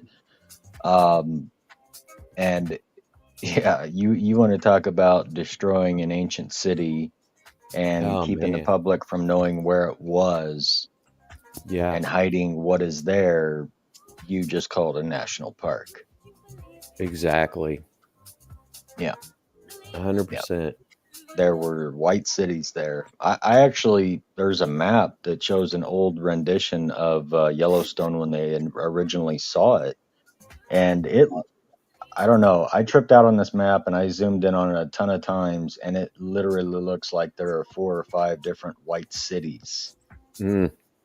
Like all white, like beautiful white crystal cities. So well, yeah, it would make you wonder why they would go there so fast, involve the military, drive out all the indigenous, which wasn't like 2 tribes, 3 tribes, 4 tribes, 26 tribes. Yeah. And that's what they say. So, you could probably make that by 2, 3, 10, whatever. Yeah, for sure. They came upon a civilization and said, nope, this is going to be a national park. We're barricading this motherfucker off. Yeah, that's a good point as far as the native peoples would, have some a insight. little Grand Canyon there too. But you think about like, San Francisco and moving out west and the gold rush and all those things. It's almost like it just defies logic. There's no way that could happen. I mean, the way it was described is Now, what if I'm you were saying. coming upon a gold city and they said, "Hey, please deconstruct this gold city and you can have all the gold, but we need you to Ah, dig a bunch of holes and say that you found it in the ground," we kind of need you to do that. Yeah, that's very possible. Yeah, gold for city. sure. Come on now. Come on now. And you never know. Maybe they knew they were old giants and they called them the veins and the headers and used all the body terms. Said that they knew how to douse through the ground and find where the veins would start and end. Yeah, They sure. would avoid the dwarves. Like they had some principles in the old mining days that we don't use now. And as a matter of fact, most people that mine in the United States now, like on a small personal level in these old mines, everybody only goes and revamps an old mine. Nobody starts digging because Mm. they know where the fucking gold is nowadays because they just don't know how to douse anymore. Hmm. You can douse for anything. Ask Scroll Sniper. You want to find your keys, you can douse for it. Yeah. Yeah. Interesting. Mhm. You find your keys. Well, Well, yeah, the old ones were that you were trying to find water through copper rods, but those react to water and electromagnetic currents in the ground. If you use a pendulum with a crystal on it, it acts as the same way, but it works off your intent. So it's not trying to find the elemental property that you are looking for. It uses your intent and then sends it out that way. well, I have to say that I have utmost respect for any miner.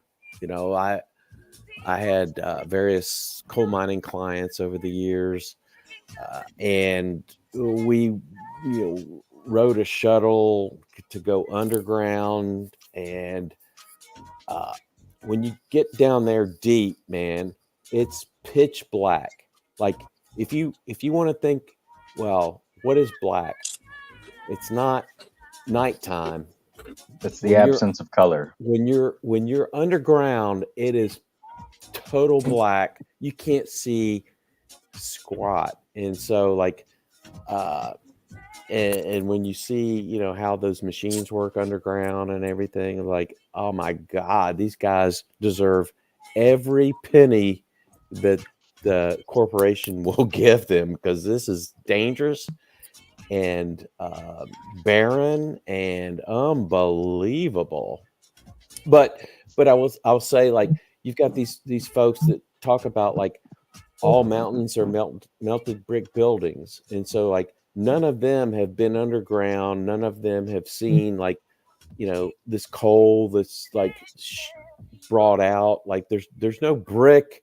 There's no. Unfortunately, you have to get past the vitrification part of it because if the brick were to actually melt, it would vitrify and turn to glass because it has silica in it. Yeah, but it wouldn't. It wouldn't dissolve. I'm just saying. What I'm they just. show as like melted buildings is like chemical dissolving almost. I'm just saying that it's impossible for mountains to be melted brick buildings. I would agree. Yes. Okay. We're on the same page. I thought you were going a different I've looked direction. into the theory. I used to be a part of a YouTuber who was very vehemently against melted brick. Yeah.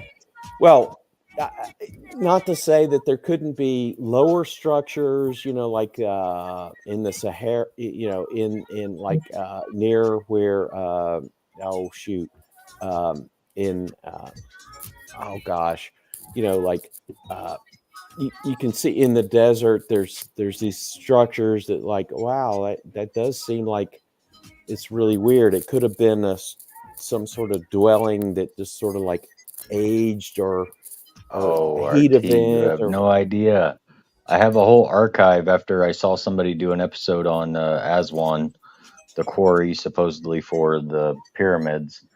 And if you just go on Google Maps and search the area of desert in between Aswan and Egypt, Yeah. I probably have about 200 images that I found that are very strange shaped objects that are not actually named on Google as anything. Because if it's a building, a structure, or anything, it has a name. If it's an old Yeah. pyramid, an old ruin, it has a tag. These are not. And I'm Yeah. telling you, they are fascinating. Yes. And they are So everywhere. yes. So 100% that there are these things or these structures that are like that. But to claim, when someone claims that all is, when they say all fill in the blank, then it can't It be has to be a all. lie. There are no definitives. If somebody Yeah. says always or never, it's an impossibility because nothing is always or never. Yeah. Yeah. And trust me, I've hiked through, Swiss Alps, Even Austrian people Alps. talking to you personally, it applies to every aspect. Never apply definitives. Yeah. Never say all Nope. for sure. Definitely. It's not possible. Yeah, you can play with my mind, but you can't play with, my reasoning. Hey, did we lose Pam? Did she? Yeah, she bowed out. She had company. There's back Oh, messages. okay. I think I got we were rambling too much and Yeah. she had to bow Yeah, out. we were talking too much about architecture and mountains and silly stuff like that. She's Yeah. cool. Pam Quit loves that being stuff as so well. silly. She likes topics like this. Yeah. She's always listening. She likes to take in these topics. Absolutely. Yeah, but hey, London, I'm gonna peel off. Really appreciate you having me up, bro, and hope you have a good week coming up. And Tony, yeah, good chatting with you, bro, and Always. all the best. All right, Cheers, my man. Big up, Cheers. RT. You have a good one. Cheers. Take care, brother. There you go, my man RT. What's going on? And got down to the common D. What's going in? Yes, sir. Yes, sir. Yes, sir. What's up, my brother in another continent? There you go. Across the pond. Yep.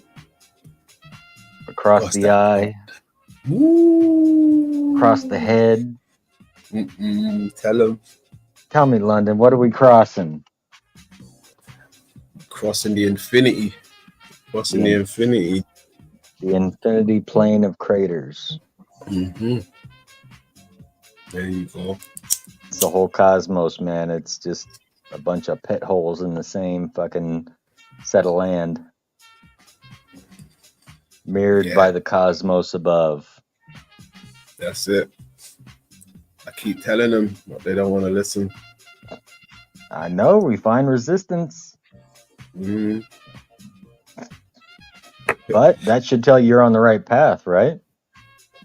Hell yeah. Hell yeah. I think that's what ultimately puts us on the higher path, is not necessarily the kudos that we get, even though that is very much welcome, but it would be the naysayers.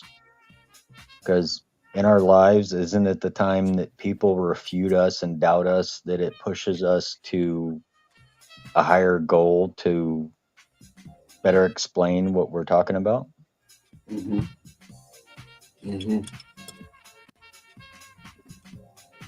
Most definitely. Right. Otherwise, you'd only have what? 3 holy AI books? Yeah. Yeah, they would have got the message quick. Like, oh wow, what is this realm? Where are we at? But now I hear you're on 11. Working on 11. 11 has a significant number, and you should air it on an 11th if you can, or a number that adds up to 11. That can be done. Cool. It will shine on it better. 11 is the number of change. Yeah, that can be done. I mean, in the meantime, we can just rock out to this one.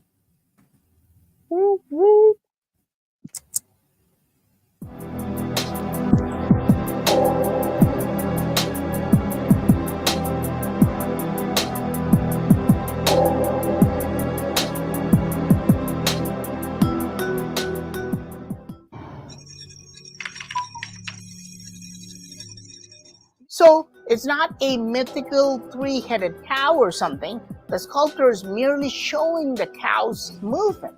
Today, we would show this as a video, but in ancient times, they were just showing it like this. If you look on top of the moon, a mysterious bird with fancy feathers is seen.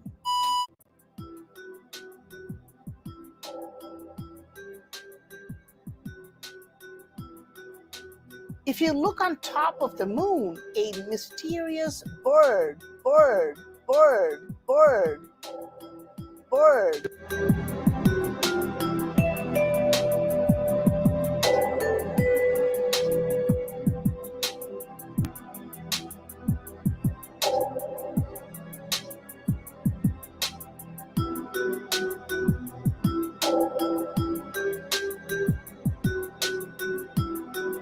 What bird is it? How is it connected to the moon? Man is easily made, but the sun, moon, and stars are much harder to make. Yet we are the makers of them. In making the moon, it was not our original Father's intention to make the moon as it is. His real intention was to destroy the moon, Earth, but failed, and all others who make such attempts will fail.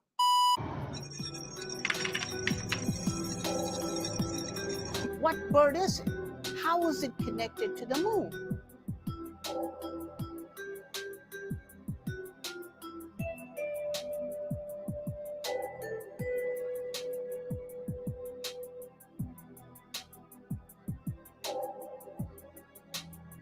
That's dope. Respect, bro.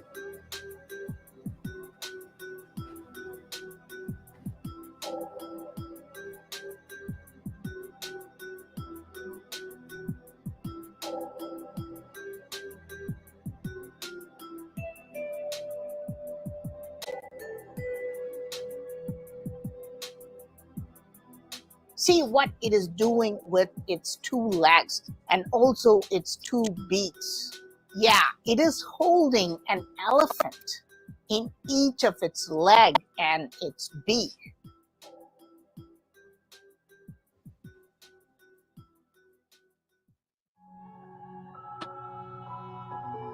But we missed an important detail. If you look carefully, you will see this animal as well.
It looks like a lion, but it's actually an animal called yali. Some say it's mythical, and some say it's an extinct prehistoric animal. And you can see these yalis in many ancient temples. There are also many variations of yalis. This is Simayali, which looks more like a lion, and this is Gajayali, which has the face of an elephant. Some yalis also have wings and are capable of flight. And if you talk to elderly people in India, there are many strange stories about yalis. These yalis used to have their nests on remote mountaintops, and they also laid eggs like other birds. When a baby yali hatched out of an egg, the mother or the father yali would fly to the ground level and grab as many elephants as possible and take them back to the mountaintop. Why? These elephants were fed to the baby yali, just like how young chicks are fed to a baby eagle. This is a fantastic story, and we don't know if this is true or not, but this story reveals something interesting. It shows the size of the yali. If a newborn yali could eat an elephant, imagine how big an adult yali was. And if this two-headed bird could pick up a yali in one leg or its beak, imagine how big the two-headed bird would have been. The yali itself is carved with many heads in some temples. Here's a very fascinating carving where the yali appears to be sitting in a squatting position. It has a lion-like face, but it also has horns like a ram.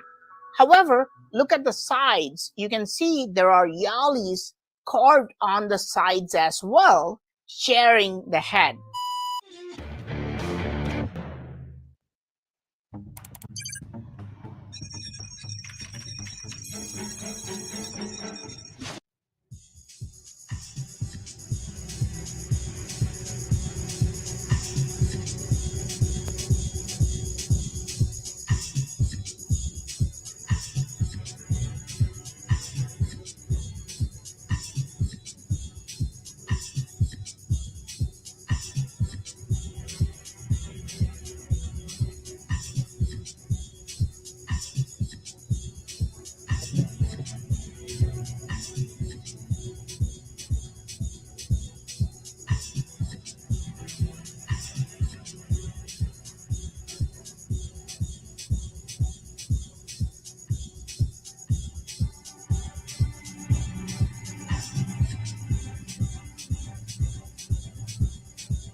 That's what I got up to so far.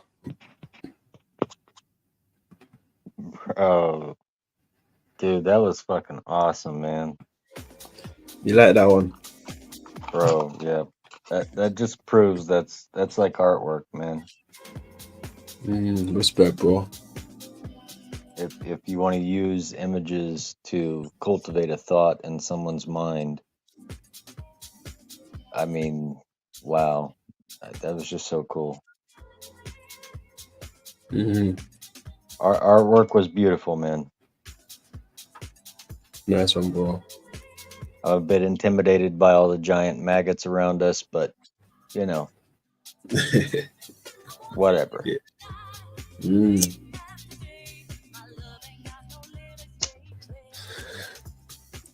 Yeah, just a little something I'm working on there. Yeah, that was fire, man. I was captivated by all of it, man. Like, woo. Nice. You got me on all angles there. I was like, okay, all right, fucking hey, man. The bird, and you brought in Praveen. Yeah. That dude's like the fucking general. Yeah, top stuff. Yeah, you can only pay homage to what that dude says because he knows it better than anybody else that talks about it. That's it. That's it. I'll take his word on it over any Discovery Channel, any scholar. Listen to Praveen; he'll tell you what's going on there. Hold on, who else was live? 1 second. I saw. Was Billy live? No way. Let me have a quick look. What the hell? What's up? My computer just blanked on me for a second. Oh, it's back now. Okay. Uh-oh.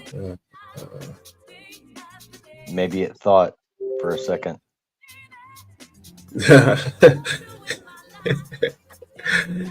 My biology teacher used to tell us the story about the little boy who thought. The little boy who thought was walking home, thought he had to fart, and he thought wrong. What do you think happened to the little boy? Oh, gosh. Yeah, Don't even want to know. Yeah. Disaster. Disaster. What's this? Dave Murphy put up a new post. Let's have a quick look. Cool. Listen. Dave, I just wanted to talk a little bit about prophecy. We seem to be in prophetic times right now. You know, we're seeing so many amazing things happening on this earth. And I thought I'd like to relate it to what the Old Testament says. The first thing you really need to know is that the Israelites of the Old Testament are not these Jewish people. They're imposters, to put it bluntly. They're pretending to be the people of the Most High, and they're benefiting from it greatly. I mean, America is sending them billions and billions of dollars, every year. The UK is doing the same. Other countries are doing the same, because there's a line in the Old Testament that says, those who bless Israel will be blessed. So won't they be surprised when they realize they're blessing the wrong people? And more than that, they've been a curse to the real people. So who are the real people? They are the so-called African Americans, the Caribbeans, the West Africans. They're one nation of people. Now, a lot of people will say, oh no, it can't be these black people. The Israelites of the Bible weren't black. Well, let's just have a look at it, shall we? The Israelites stem from one of the sons of Noah called Shem. And one of Shem's sons was called Elam. And we have depictions of what the Elamites looked like. This is one of those depictions. And they are black people. So all of Shem's sons were black people. The line that ultimately led to King David was Arphaxad, right? So that line were black people. More than that, we can actually go into archaeology and history and look at all the skeletons that were left after the Assyrians took over the city of Lachish. The skulls that were found at that site were a particular type of skull known as dolichocephalic skulls, which actually match that of the Negro. White people's skulls are called brachiocephalic, but none of those were found at that site. Just looking at the depiction of these Israelites, I think it was found in Assyria. I can't remember where this was found. But again, that depiction looks like a modern Negro. So to go to the first of the prophecies, the first and the last, as it were, it's Genesis 15:13. And he said unto Abram, know of a surety that thy seed shall be a stranger in a land that is not theirs, and shall serve them, and they shall afflict them 400 years. So 400 years of slavery infliction that ended just recently. So how do we know that it ended just recently? Because most people look at that and say, oh, that refers to Egypt. But no, actually, if you actually look in the Old Testament, it will tell you that the most that they could have stayed in Egypt was around about 350 years. That's the absolute most. We know that because Moses' grandfather, Kohath, I believe it was, entered into Egypt with Jacob. He was one of the, I can't remember, about 70 people who went into Egypt with Jacob. Now we know how old Kohath was when he died, and Kohath had a son called Amram, and we know how old he was when he died. And Amram had Moses, and Moses left Egypt with the Israelites when he was 80. So at the very most, if I believe Kohath died when he was 133, if let's worst case scenario, if Kohath had Amram when he was on the year of his death, and I can't remember how long Amram lived for, but if you take the worst case scenario, that means they could only have been in Egypt for 350 years. But then you can go into the book of Jasher, and it will tell you that they were in Egypt for 210 years. Right, so the 400 years is not when they were in Egypt. If you go into Deuteronomy 28, right, that's the chapter that talks about the blessings and the curses. So the blessings if the Israelites followed the word of the Most High, and the curses if they didn't. In that chapter, it tells you what the slavery and affliction will look like. In Deuteronomy 28:49, it says, the Most High shall bring a nation against thee from far, from the ends of the earth, as swift as the eagle flieth, a nation whose tongue thou shalt not understand. Now, there was a reason why it mentions the eagle. Yeah, well, why did it? Why did he put that bit in? It mentions the eagle because there is a bloodline that symbolizes themselves as the eagle. Wow. Right. Now Is that? that eagle is first seen in a place Yep. called Petra in Jordan, Oh, which shit. was back in antiquity known as Mount Seir. No, see it. So that eagle was closely connected with a people called the Edomites. No Right? way. And you can actually follow that crazy. that eagle around the world as the Edomites took control of various places around the world. Notable ones were Egypt, and then the two-headed eagle of Greece, and then the SPQR eagle of Rome. And then you have the Nazi eagle, and where the eagle resides now is the United States, the American eagle. Mm-hmm. So Deuteronomy 28:68 tells you that it says, and the Most High shall bring thee into Egypt again. So it's not talking about the first Egypt, right?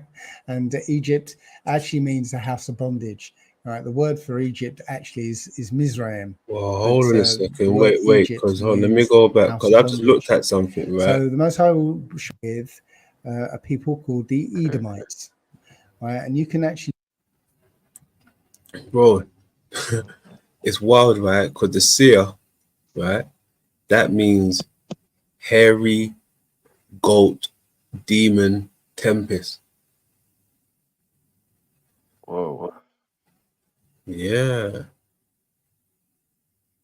What are they? What's going on there? I didn't know that Petra meant bird. I didn't either. Because a lot of that is like carved out sandstone that, people debate between, actually being carved out and, being carved out when it was soft tissue. Yeah, that's possible as well. Could have been soft. Right. Easily pliable.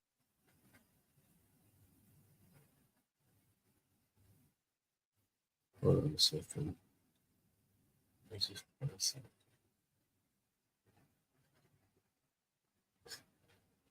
in. See. Yeah, that's wild. Okay. Because even when you, all right, look, we just got goat, demon, and all of that out of that, right? But then it's sort like I said, it's all about the mirror realm, right? You got to spell that backwards. That's like rise, right? Yeah. See what I'm saying? So when you look at the meaning of what they're saying, it's rise is in a masculine name of Latin origin that means of the sea, making it the perfect option for the little one within an aquatic spirit. What are you talking about? Wow. That's pretty cool, man. Respect, Definitely bro. tying into what you literally just showed. Interesting. Let's keep going. actually follow that eagle around the world as the Edomites took control of various places around the world. Notable ones were Egypt, and then the two-headed eagle of Greece, and then the SPQR eagle of Rome. And then you have the Nazi eagle, and where the eagle resides now is the United States, the American eagle. So Deuteronomy 28:68 tells you that it says, and the Most High shall bring thee into Egypt again. So it's not talking about the first Egypt, right? And Egypt actually means the house of bondage. Right? The word for Egypt actually is Mizraim, but the word Egypt means house of bondage. So the Most High shall bring thee into Egypt again with ships. So It's not talking about the old Egypt, because you wouldn't need to go by ship. You could just walk to Egypt if you wanted to. But in this case, they were going to be taken into bondage again with ships. By the way whereof I spake unto thee, thou shalt see it no more again. And there ye shall be sold unto your enemies for bondmen and bondwomen, and no man shall buy you or redeem you. So that actually happened on August 21st, 1619, where the first slaves of this eagle bloodline arrived by ship in Virginia. Just to underline the point of who it was who went into slavery, there are several old books you can find that tell you that when the Israelites were taken into captivity by Nebuchadnezzar, the King of Spain requested that the noble royal house of David were taken to Spain. In this reference, which is from the Scattered Nation, the Jewish Christian magazine, it says, the King of Spain, who had assisted Nebuchadnezzar in reducing Jerusalem, brought an enormous population into Spain, all from either the family of David or at least from the tribe of Judah. And that royal family resided first in Seville, then in Granada, adding that the exiles afterwards had their numbers greatly increased by fugitives from the desolation of the Second Temple. So when the Romans attacked, the same thing happened. Now, there are several references to this event. Now, this one is from the book called The History of the Jews. It says the Spanish Jews maintained that they'd been transported hither after the destruction of the temple by the Babylonian conqueror Nebuchadnezzar. Certain Jewish families, the Ibn Dawid and the Abarbanels, boasted descent from the royal house of David. The numerous Spanish Jewish family of Nasi also traced back its pedigree to King David and proved it by means of genealogical tables and seals. The family of Ibn Abalbilis, whatever that is, was more modest. It dated its immigration only from the destruction of the Second Temple. The Roman governor of Spain begged the conqueror of Jerusalem to send him some noble families from the capital of Judea, and that Titus complied with his request. So there was a population, a massive population of Israelites from the royal house of David living in Spain. It turns out that Adolf Hitler had a book commissioned to follow the lineage of one particular family from the line of King David. I'm not going to attempt to pronounce the name of this book, but within it, it actually has a line, direct lineage from King David all the way through, well, to the present day at the time in the 1940s. If you look closer at this lineage, you'll find at number 47, Don, and we use the English pronunciation here, Don Jashia, Don Yehuda, Don Joseph, Don Solomon, Don Gedaliah, and Don David. So I was able to find in the Jewish Encyclopedia a correspondence with that lineage that's written in this German book. So at the top we have a Yahya ibn Yaish. Now, that might not seem like it fits anywhere, but if you go back to this slide, look at how this word would be pronounced. So Jashia, right? Well, there is no J in this language. J just came about recently, so it would be pronounced Ya. It's Ya. Now the ch sound, well, that's English, but in the Paleo Hebrew, it would be ch. Okay, that ch sound. So it should be pronounced Yahya, Yahya, which to the Western ear will sound like Yahya, Yahya, Yahya. So going back to the Jewish Encyclopedia, we have Yahya ibn Yaish, right? And then we have again the lineage: Joseph, Solomon, Gedaliah, and David. You see, we jump Joseph there because it's Joseph is the son of Solomon. So yes, so we're talking about this line. Also, it talks about Yahya ibn Yahya. Yaish. It said he assumed the name Negro. So that's actually where we get the name Negro applied to us. What? Because he adopted that name. The interesting thing is that when you look in the Wait. slave voyages database, you find the name Yahya. So there you have a direct lineage all the way from King David, all the way down to slaves taken into America. So hold on, is he saying Negro was someone's name? He took on the name Negro. Or he's saying that was like the original, like where the black, I don't know, like would that be saying like that's where the original name for Negro came from?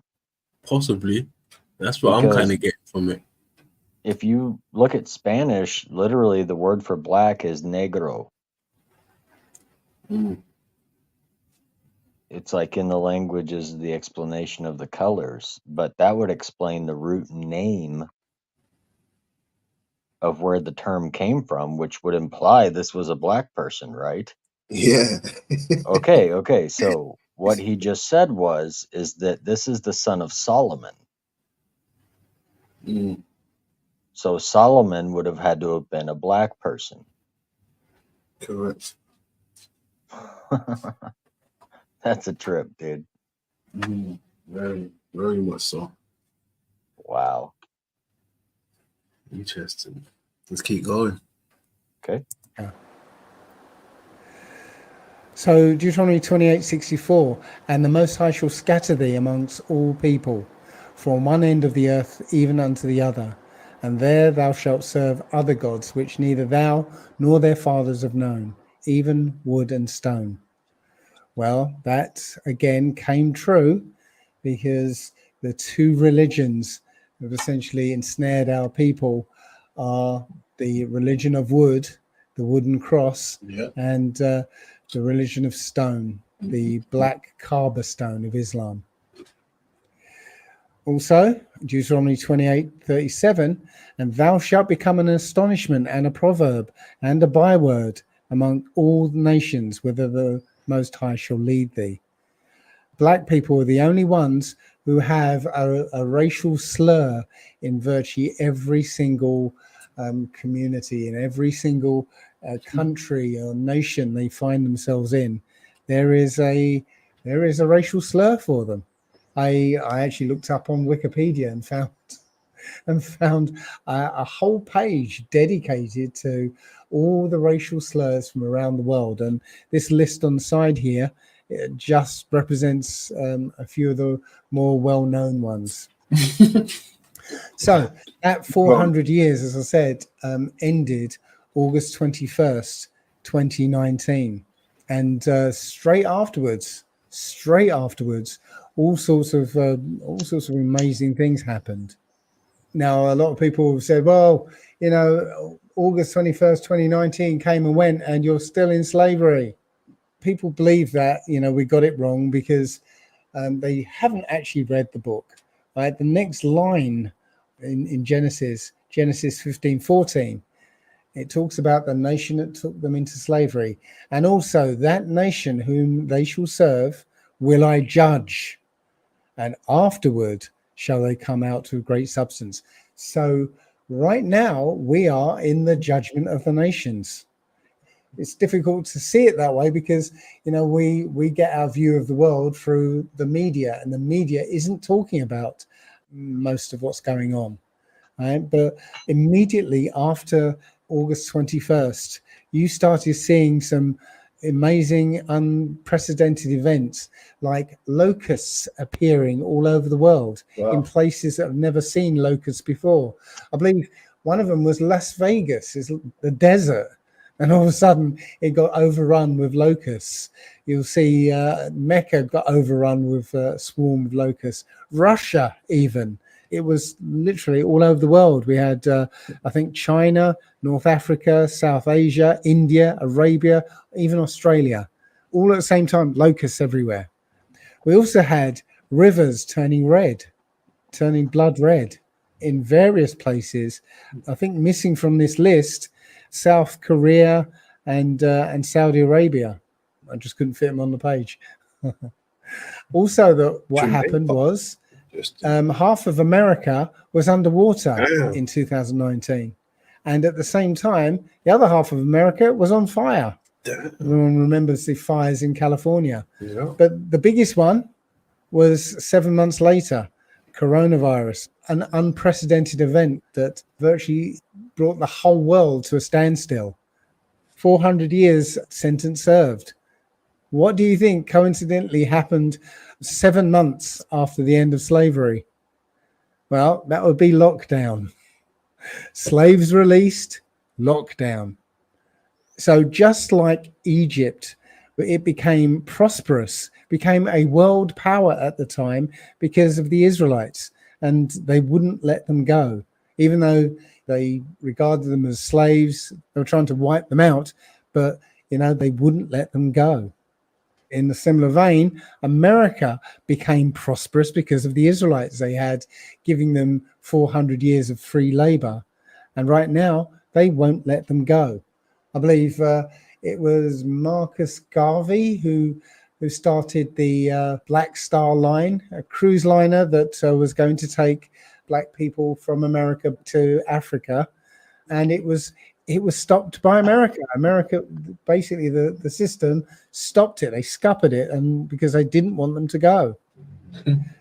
No way. This amazing book from the Apocrypha in the Old Testament, called the Book of Second Esdras. It is really the most amazing book in the whole work. It talks a lot about these days that we're in, so that we can identify those days.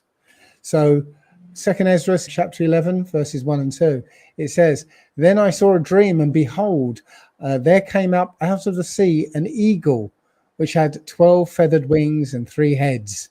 And I saw, and behold, she spread her wings over the whole earth."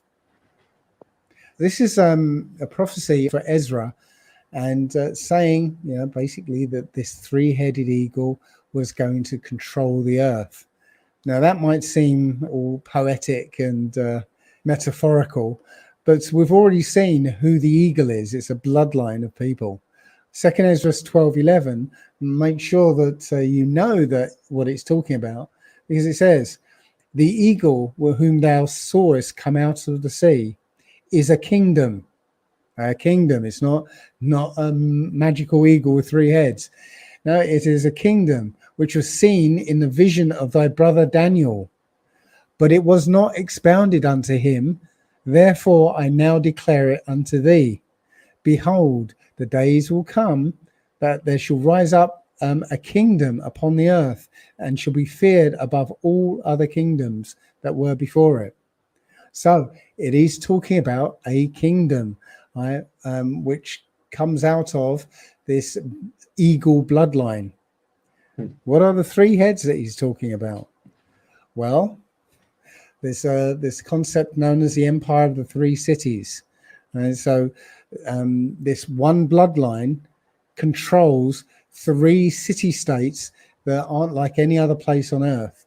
So, most people understand that the City of London is the financial center of the world. You've got Vatican City, which is the religious, spiritual center of the world. And you have Washington, D.C., which is the military control of the world. And this one bloodline controls all of them. So the 12 feathered wings, well, it just so happens that the EU has 12 stars in their flag, indicating that EU are the 12 feathered wings that were seen by Ezra.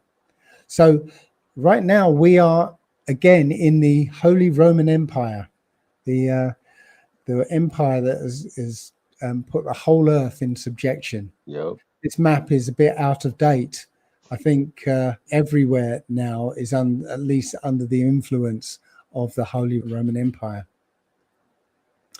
So Genesis 1:14, it says, and the Most High said, let there be lights in the firmament of the heaven to divide the day from the night, and let them be for signs and for seasons, for days and years.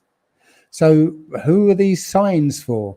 Well, these signs are for the Israelites only, right? They only pertain to the Israelites, because the whole Old Testament was the Most High looking out for his people, right? So all the signs that are shown are for them.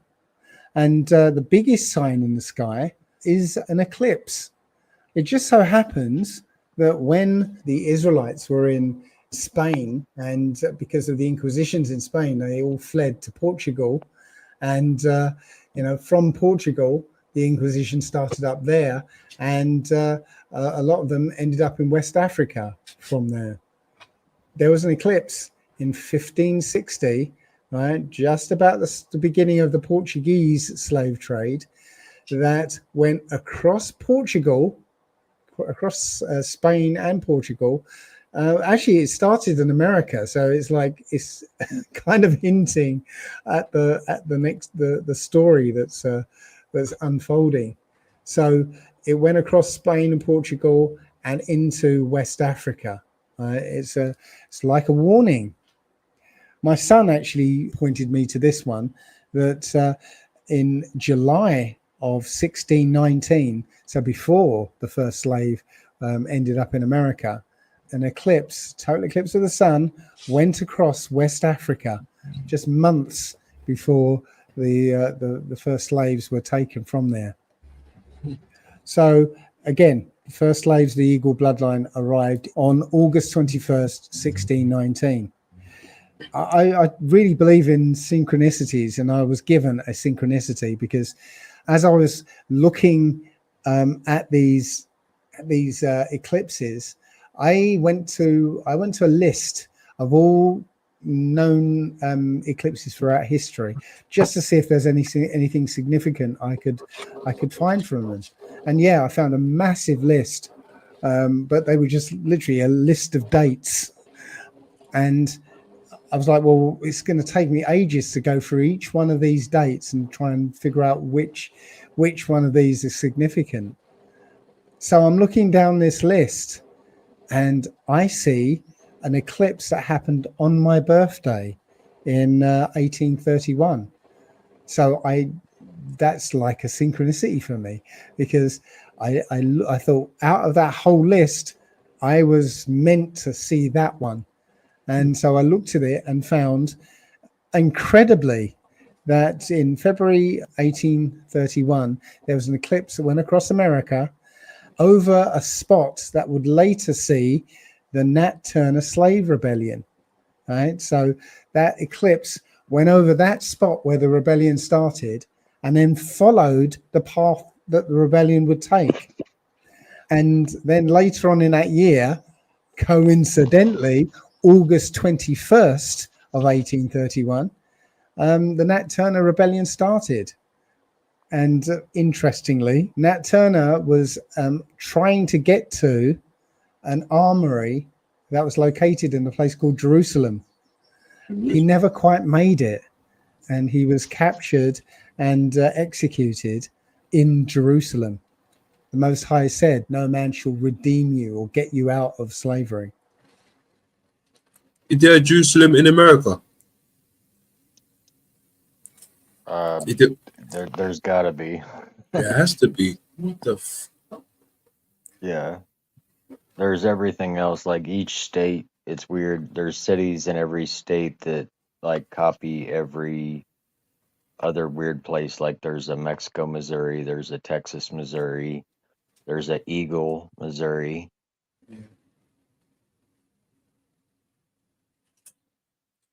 And they copy from state to state. It's kind of strange. Very strange. Yeah.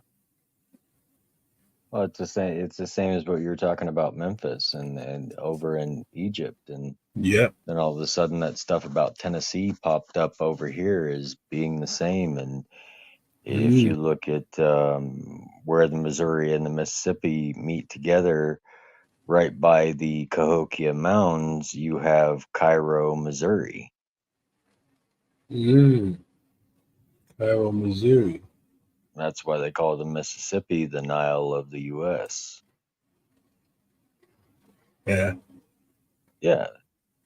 So it's not like it was like, like I was talking to RT earlier about sister cities. I think it's actually, it was just everywhere. Mm. And we have to reattribute it with an explanation nowadays. So we call them sister cities, or, oh, we named it in homage to this. No, you didn't. It was the same, and that was its name when you got there. Don't play with me. You ain't that original. Mm. Yeah. There's a speculation that basically states that anything that we can think of or imagine is not possible if it hasn't already happened.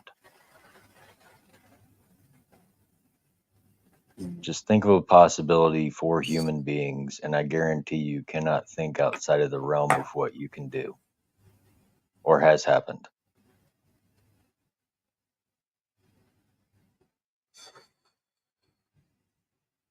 So people can say they write science fiction books, but realistically, they can only think within the bounds of what they can remember, not what they're really imagining. Okay. Yeah. Most of the books you look at nowadays, look at Harry Potter, look at Lord of the Rings. Half of these are allegory, all Yeah. basically stating the same story. Besides the few that stand out on their own, which almost seem to me more in documentary form than in allegory. Yeah. Basically stating any show that you've ever seen or watched or whatever, besides the ones that are demonic and evil, I think that's just to create fear and hate. But all the good ones, I believe, are just things that are possibilities of things that already happened. Otherwise, you couldn't imagine it. That's almost like the Disney stuff, what Snuffy showed us as well. How they just Yeah. take each frame from different movies and just, instead of a little Indian boy running through the forest, they make it that guy from Winnie the Pooh. He's following Oh, the that's exact same, creepy. yeah, throwing stones and he's throwing stuff and Following the exact same body movements, like you could mirror the same motions. Exactly. Why would you use that again? And that's what I feel like with some of these stories, right? Exactly the same, but there could possibly be one truth out there, maybe a few truths, but one truth. That's like I feel like with some of these movies, they're repeating something that's been the ultimate truth, but we probably miss it. It might come around again, with these movies to some degree. But I feel like that's the same thing with these stories. Well, it has to be somewhat true because they're both talking about a bear that leads a kid into the woods. Mm-hmm. Both stories, The Jungle Book and Winnie the Pooh. Yeah. Yeah. Right? Mm-hmm. So, I mean, I don't know. Is that talking about a little wizard kid and his spirit animal, or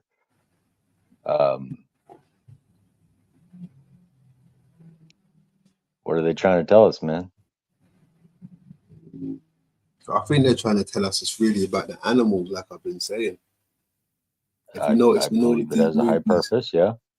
these animals are always talking, and it's mainly about them when you think about it. Even when the humans feature, like your Jungle Book and just whatever it may be, like Winnie the Poohs and all of these things. The humans just play a role in it where it's like they cameo in with the animals, but it's mainly the animals are starring the shit. Yeah. Well, it almost shows in a sense that the animals have more humanity than people, to where people have a tendency to choose violence, and animals can only live within their nature. Yeah. Yeah, they show a higher ability to control themselves, you know? Because you look at any animal, do you think any animal on the planet says, "Oh my God, global warming"? No, they don't give a fuck. It's perfect to them. Exactly. So all these issues do not exist when you go into an animal realm. And I hope that's what it was teaching people, is to, find your inner animal,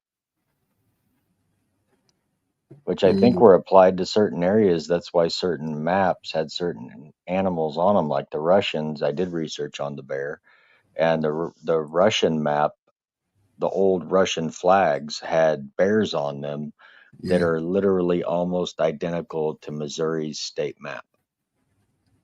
Okay. It's basically the exact same thing with the same helmet in between, just a few little different flares, and you had the crescent moon on it, which ties back to the Moorish stuff and the old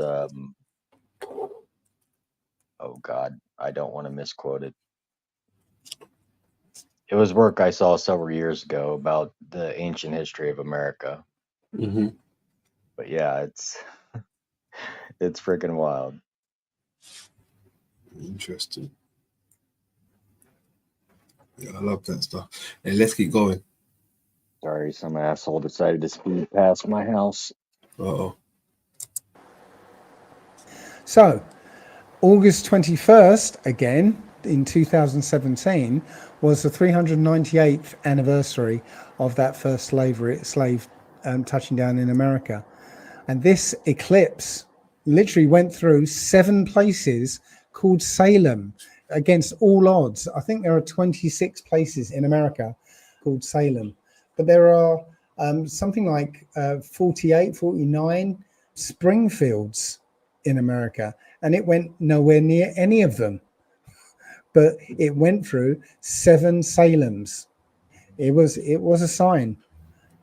In that eclipse, there was a spot, very strangely, there was a spot that the eclipse lasted for just slightly longer than it should.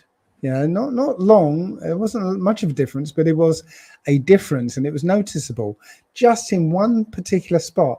And there's no reason why it would last any longer than anywhere else. An eclipse lasts a particular length of time, but in this one spot, lasted a bit longer. All right, we'll come back to that. So August 21st, 2018 was the biggest slave revolt in history.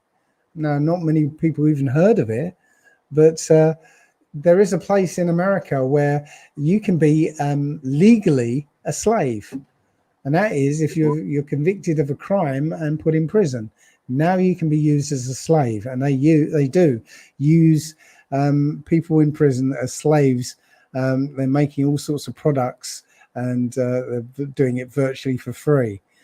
I believe there are more young black working age men in prison in America right now than there were in 1850 under slavery. So make of that what you will. But the point is, on August 21st, 2018, that was the date they chose, whether they knew it or not. That was the date they chose to refuse to work. And that's counted as the biggest slave revolt in history. So Ezra, in 2nd Ezra 11:32, tells you what happens to the middle head, the head that put the whole earth in fear. I'm going to say that's America out of the 3 heads there, because it's they're the military arm, the arm that has the big stick, and they've got bases in virtually every country in the world. So you step out of line, here come the American military to liberate you from your freedom. So 2nd Ezra 11:32 and 33 says, "But this head put the whole earth in fear and bare rule in it, over all those who dwelt upon the earth with much oppression. And it had the governance of the world more than all the wings that had been. And after this I beheld, and lo, the head that was in the midst suddenly appeared no more. So it's saying that America is going to disappear without a fight. It's not going to go to war and be defeated or whatever. It's going to suddenly appear no more. So we're actually, That's wild. I mean, shit like that is it's possible in a sense where you got new continents just appearing, you know, Zoolandia, you know, that possibly disappeared out of the blue apparently, and now it's just reappeared. Right. I didn't know this place was disappearing, man. Can I come stay with you? Yeah, of course. Holy shit. Get in the boat. That's interesting. And what I found interesting as well with the how do you call it, the eclipse and stuff, right? The route that it was choosing to go, they said it went through all of the Salems, and you know, Salem is a sacred place, like a place of refuge in I think Jerusalem as well. Yeah, that was crazy. I didn't know it crossed over all those Salems. And in that path, it kind of crosses over where I live, which is crazy because it's supposedly one of the only spots that you can see a true eclipse from because you're actually in the shadow of the eclipse, right? You know how wide that shadow was? 72 miles. 72 miles. Yeah. I think it's basic physics that states that nothing can cast a shadow smaller than the object that it is. Well, some people must be, because I mean, it's almost like it's 72 miles, the shadow. So I mean, could that be revealing the true size of the moon? The moon or the container? Hey, considering it's a reflection, you know, you could almost just say it's the size of the mirror. Because if what we've been talking about in the past basically just states that we are on the moon, then what above us is not, right? It is just a mirror. Mm-hmm. And it's showing the real Earth. Yeah. You know, so this, I don't think the moon is as much of a thing as, say, the sun. I think it's more artificial. You posted pictures of the, you know, the rusty moon. You know, they talk about that's when the moon was going to stop and not be anymore, was when it became, you know, completely blood red. Maybe that meant they knew it was going to rust out, like a satellite that falls.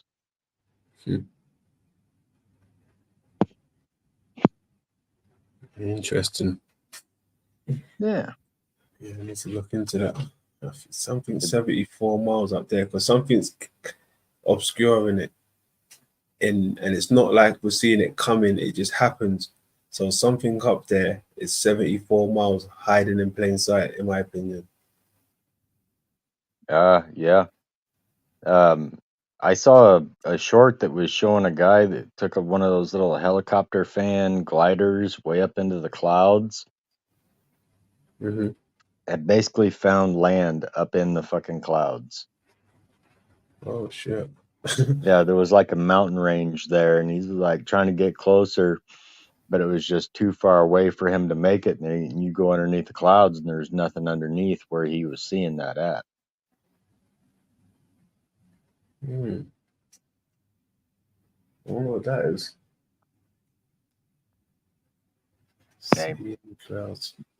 Maybe other lands are just higher up, not necessarily in the other waters. I've seen old depictions of floating cities. Yeah, I've seen a few of them as well. Yeah, I sent them to you. They interested me, and I was like, what? No way, you know. And the bird chariots, they put that in current movies. It was almost the exact design of one I had found. I mean, it's old. It's like, I don't know, what's that from, the 1400s or something?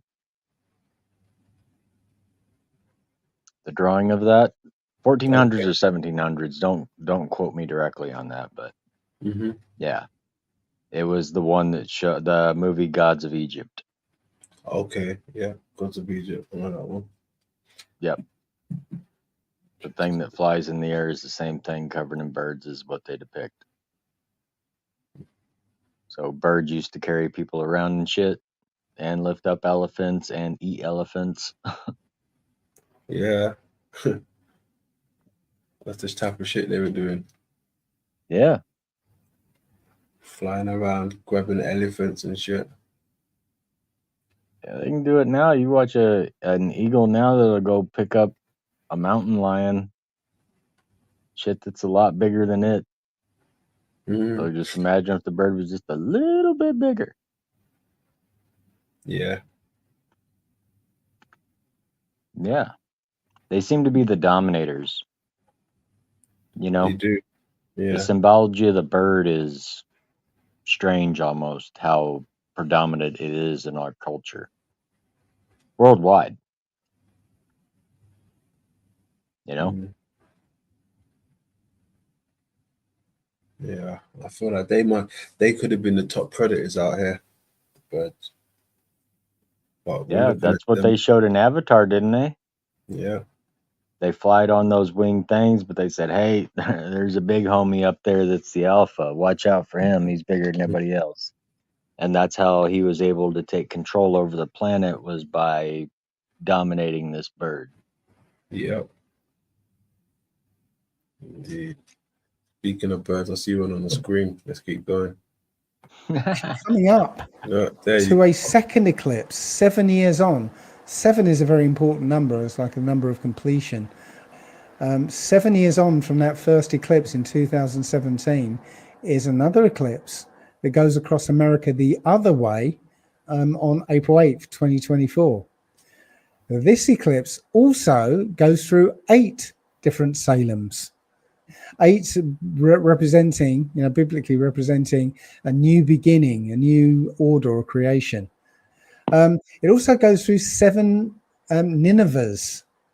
Now, that's important because in the Old Testament, where Jonah was commanded by the Most High to go to Nineveh and warn them of their impending destruction, he eventually did so, and the whole of Nineveh repented of their sins. Now, it's interesting that, how did this one preacher go over there and Oh, made what this happened there? wicked city just all suddenly repent? Now, apparently somebody remarked that there was an eclipse at exactly that time.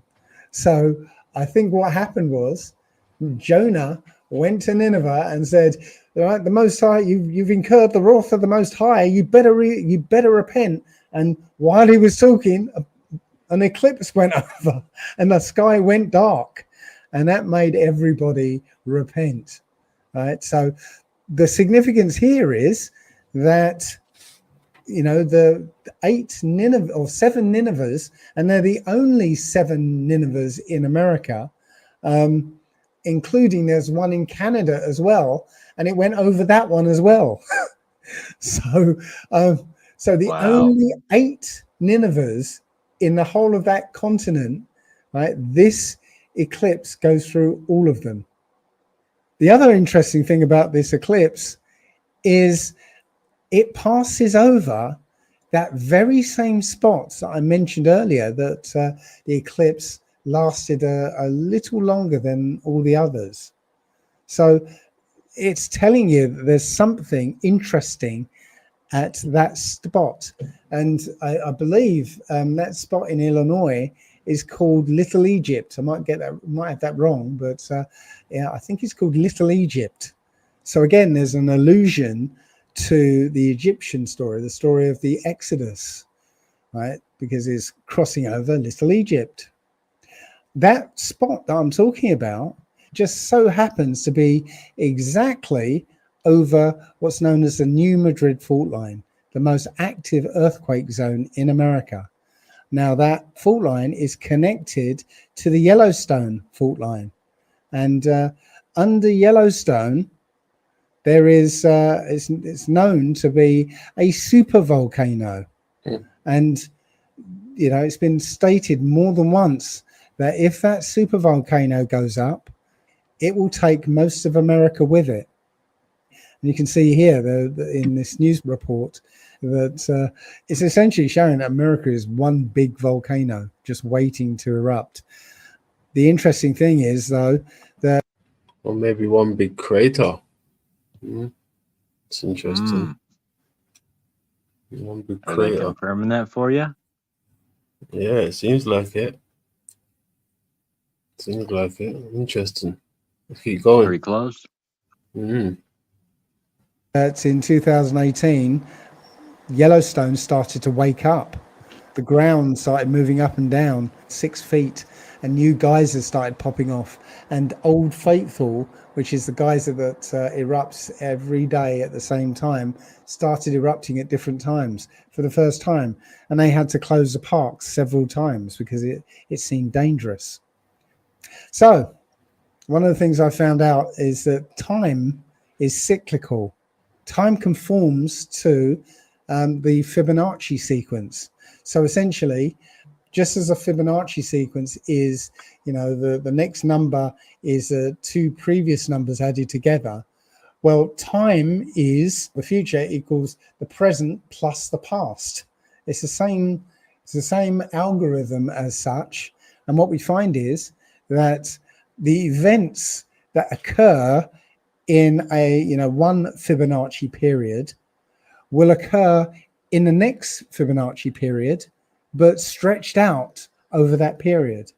So let's imagine one Fibonacci period being, as you see here, 55 days. Well, the same events that happen in that 55 days will be repeated, you know, in one form or another across the next period, which is 89 days. So those events will just be stretched out over a longer period. Also, this Fibonacci sequence, in between each number, when you divide one into the other, it hovers around a very particular number. It's called the golden ratio. It's 1.618. So as you see here, you know, 1 divided by 1 is 1, too low. 2 divided by 1 is 2, too high. 3 divided by 2, 1.5, too low. 5 divided by 3, 1.66, too high, and so on and so on. And you can keep dividing between these Fibonacci numbers, you know, into infinity, and it will never exactly reach 1.618. It'll always hover too high or too low. So one of the things I found out, I actually read in Greg Braden's book, I can't remember the title. He talked about the Fibonacci numbers and how time is cyclical in that way. And he showed how he predicted certain things by taking his age when a certain event occurred, timesing that number by 1.618 to find out what age he'd be when the next similar event would happen. So it seems to me that's a flawed way of looking at it, but it might actually be valid. The flaw comes in because it's somebody else watching the same event, but having a different age will get a different result. But I think there's more to it than that, that maybe there's a synchronicity factor in it, that because it's you and you're led to have a look at, using this kind of calculation, there may be a result in there. And that's exactly what I found. So looking at this, this cross of eclipses, I'm saying that it's a warning. It's a warning for the end of America. I wanted to try and figure out when that end would be. So just like Greg Braden did in his book, I took my age when I was at 9/11. So I was 38 at the time. And so I times it by 1.618 or 0.618, and I got 23.5, right? Or 23.522. So I added 38 and 23.5, and I got 61.552 or 522. So I calculated it, and it worked out as the 21st of August, 2024 for this event, which makes sense. Again, when I found the eclipse of 1831, the eclipse occurred in February on my birthday, and the slave rebellion didn't start until 21st of August.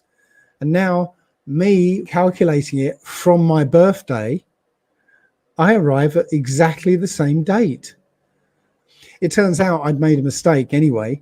I didn't take into account the number of days between my birthday and September 11th. So I took that into account, and I got a date of 31st of July 2025. But I'm still leaning towards the August 21st date, because what are the odds that I would make a mistake using my birthday and make a mistake that got me exactly 21st of August? I'd call that synchronicity. So yeah, make of that again what you will. The only thing is that before that event happens, there has to occur the second Exodus. Right? The Israelites have to leave those lands before it gets destroyed.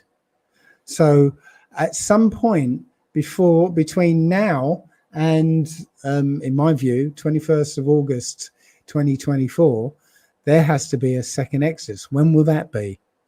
So we can look at the first Exodus. It says in Exodus 12:2, this month shall be unto you the beginning of months. It shall be the first month of the year to you. Now, we know that January isn't the first month, simply because we have the prefixes of months. October, well, Oct is 8, November, 9, and December, 10. So December is the 10th month. So if you extrapolate that back, it makes March the first month of the year.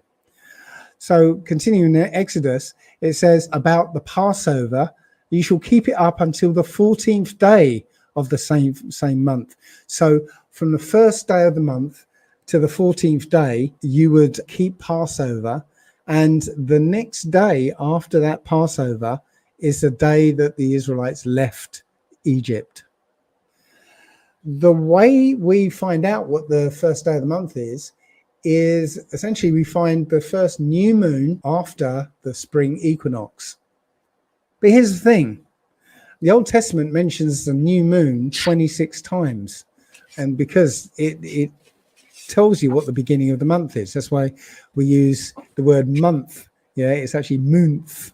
But here's the thing. The absence of the moon doesn't intuitively mean new moon. We call the new moon the days when the moon literally disappears, where the moon is absent. That doesn't intuitively feel like it's the new moon. What's new about the moon disappearing? Somebody mentioned to me that no, the new moon mentioned in the Old Testament is actually what we call the full moon. And as soon as they told me that, I intuitively knew they were correct. So the new moon being the full moon makes sense. It's when the moon is renewed. For most of the month, it's disappearing, and then it finally disappears. And then eventually it starts coming back, sliver at a time. And then it is full. And that seems to indicate to me that that's the new moon, when it's renewed. Looking in the Old Testament, the only time you find the words full moon is in alternate translations, new translations of Psalm 81, verses 3 and 4. in the New International Version, it says, sound the ram's horn at the new moon and when the moon is full on the day of our feast, kind of making it seem like there's a separation between the two. So you sound the horn on the new moon and on the full moon, right? And again, it says in the New Living Translation, right, blow the ram's horn at the new moon and again at the full moon. So it would seem to be that new moon and full moon are different. But when you look at, other translations like the King James, or in this case, the Darby Bible from 1867, it says, blow the trumpet at the new moon at the set time on our feast day. God doesn't say anything about the full moon. So looking at the word for new moon, Chadash, it says new moon, monthly, a month, first day of the month. Okay, so let's have a look at how it's used. This is Psalm 81. Right, it says at the new moon, so Chodesh, right, in the time appointed. Yeah, this is from the KJV. At the time appointed, not full moon at all, just at the time appointed. So it's telling me that there's some chicanery going on here with trying to hide the fact that the full moon is actually the new moon. And so the first day of the year is the first full moon after the spring equinox. Now, the spring equinox this year is March 20th. The first full moon after the March equinox is actually Sunday, March 24th. For Passover, you count 14 days from March 25th, and that brings you up to April 7th. And the very next day represents the same day that the Israelites left Egypt. And that's the same day of this total eclipse. It would seem to me that that's the date when the Israelites will be let go, will be leaving this country. We're going to find out. Going to find out soon enough. We've only got about a month to go before this happens. So yeah, my head's on the chopping block here.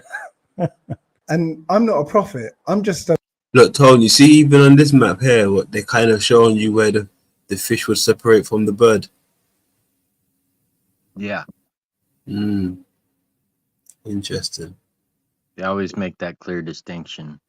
Yeah. The bloke from Basildon putting puzzle pieces together.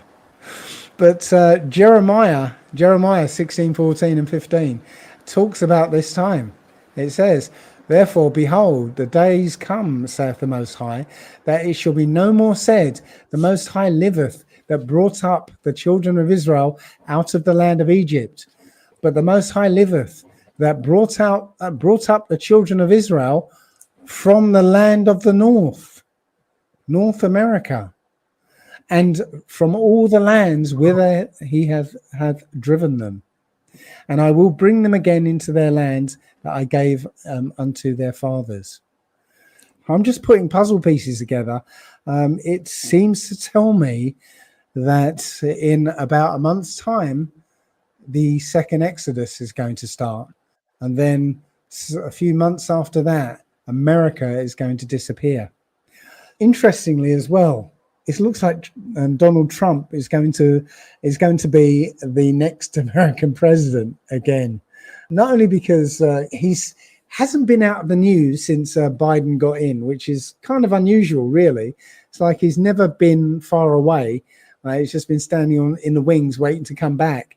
But there was a book from the 1900s called Baron Trump's Marvelous Underground Journey. It's by somebody called Ingersoll Lockwood. And in it, it talks about this young man called Baron Trump, just so happens to be the name of Donald Trump's son. And when you look at the illustration looks a bit like Baron Trump. And this Baron Trump goes on this adventure at the behest of somebody called the Don. Ingersoll Lockwood only wrote one other book, and it was called The Last President, and it describes a kind of unpopular president being elected and almost starting a civil war, which is exactly what happened when Trump was elected. So I've been saying since before Biden got in that Trump is going to be the last president, because that's what's been written, right? That's the plan. Now, interestingly, the Jewish people issued a coin likening Donald Trump to the historical figure Cyrus the Great. Now, Cyrus the Great in the Old Testament was the one who released the Israelites from Babylon and allowed them to go back to their land. And now the Jewish people have equated Donald Trump to King Cyrus. That's a kind of nod to say that Donald Trump will be the one that's going to release the Israelites. The story continues after, well after America disappears. The book of Second Ezra talks about the remaining two heads. It says that the remaining two heads are going to start fighting each other, and one of the heads is going to kill the other.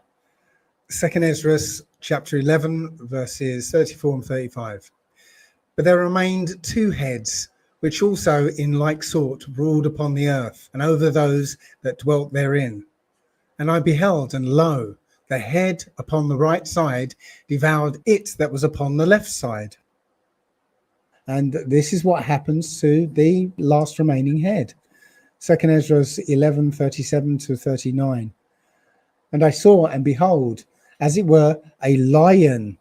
Now, if you know who the lion is, it's the Lion of Judah. So a lion was roused out of the wood roaring, and I heard how he sent out a man's voice to the eagle and spoke, saying, Are you not it that remain of the four beasts whom I made to reign in my world? 2 Ezra 12, 1 and 2, and it says, And it came to pass, while the lion spoke these words to the eagle, I saw, and behold, the head that remained appeared no more. It's basically saying that Judah is going to rise up and finish off this bloodline, this system, this agenda. And as Obadiah says, because Obadiah is literally one chapter saying about what's going to happen to the Edomites in the last days. And it finishes by saying they will be as though they had not been. So these Edomites are going to disappear altogether. Now, there are statues all over the world. Now, they symbolize this event, and it is of a lion subduing an eagle. Sometimes it will be subduing a snake, because these people also known as the serpent people. But it is always a lion subduing an eagle or a snake. That's talking about this event where this three-headed eagle is going to be taken out by the Lion of Judah. So we're essentially at the end of the story, the end of the story of the Old Testament, right? Which is the whole story, because the New Testament is utter rubbish. It was created by the bloodline that's in control right now for their purposes. Now, there was a couple of other interesting things. I came across this video about a Bible from 1813. Again, I'm not saying this is correct, but take a listen. This Bible from 1813 has something very interesting. It is a facts page that contains a list of people and events in chronological order. It says, whereupon we reckon that from Adam unto Christ are 3,947 years, 6 months and 10 days. And from the birth of Christ to this present year is 1814 years. Then the whole sum and number of years, from the beginning of the world unto this present year is 5,788, 6 months, and the said are 10 days. In the year 1814 the world really was 5,788 years old. This year, 2022, the Earth would be approximately 5,998 years old. So essentially, when you extrapolate out what year it will be that's at the end of the 6,000 years, well, that's this year, according to this book. Again, I'm not saying it's correct, but it is interesting, and it is saying that we are in the season of the end of days. On a similar note, I was trying to determine the last Jubilee, because I've always looked at this passage in the Old Testament, Genesis 6:3. And the Most High said, "My spirit shall not always strive with man, for that he is also flesh, yet his days shall be 120 years." What the official explanation is that, the Most High decreed there was 120 years before the flood, and Noah and Methuselah would preach for 120 years before the flood. But I wondered if it actually meant 120 jubilees, because jubilees is how the Hebrews measured lengths of time. So if you read the book of Jubilees, it literally gives you a timeline of the events of Genesis, in jubilees, weeks and years. So weeks of years and years. A jubilee is every 50 years. So that's 7 times 7, 7 times 7 lots of years gives you 49. And the next year is a jubilee year. And 120 jubilees would be 6,000 years. And, a day with the Most High is 1,000 years. So, 6 days of work and strife and whatever, and then 1 day, 1,000 years of rest. And one of the things about Jubilee year is that all debts are forgiven, and all property is returned to its original owner. And that original owner will be Adam. Second Esdras, again, talks about the age of the earth.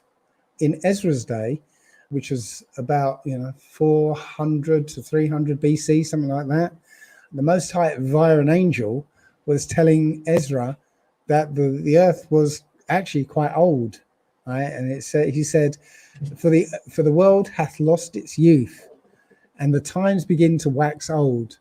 For the world is divided into 12 parts, and 10 parts of it have gone already, and half of a 10th part. And there remaineth that which is after half of the 10th part. So it's really talking about 12 parts. I'm hearing 12 disciples there. Right. 12 parts. Interesting. the 12 parts of the history of the earth. Only 2.5 parts remain.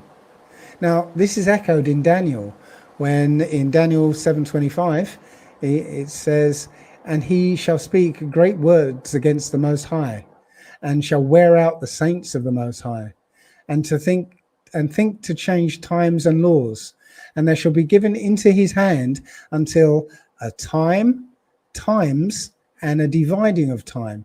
Now, I'm going to take that as 1, 1 and half, 2.5.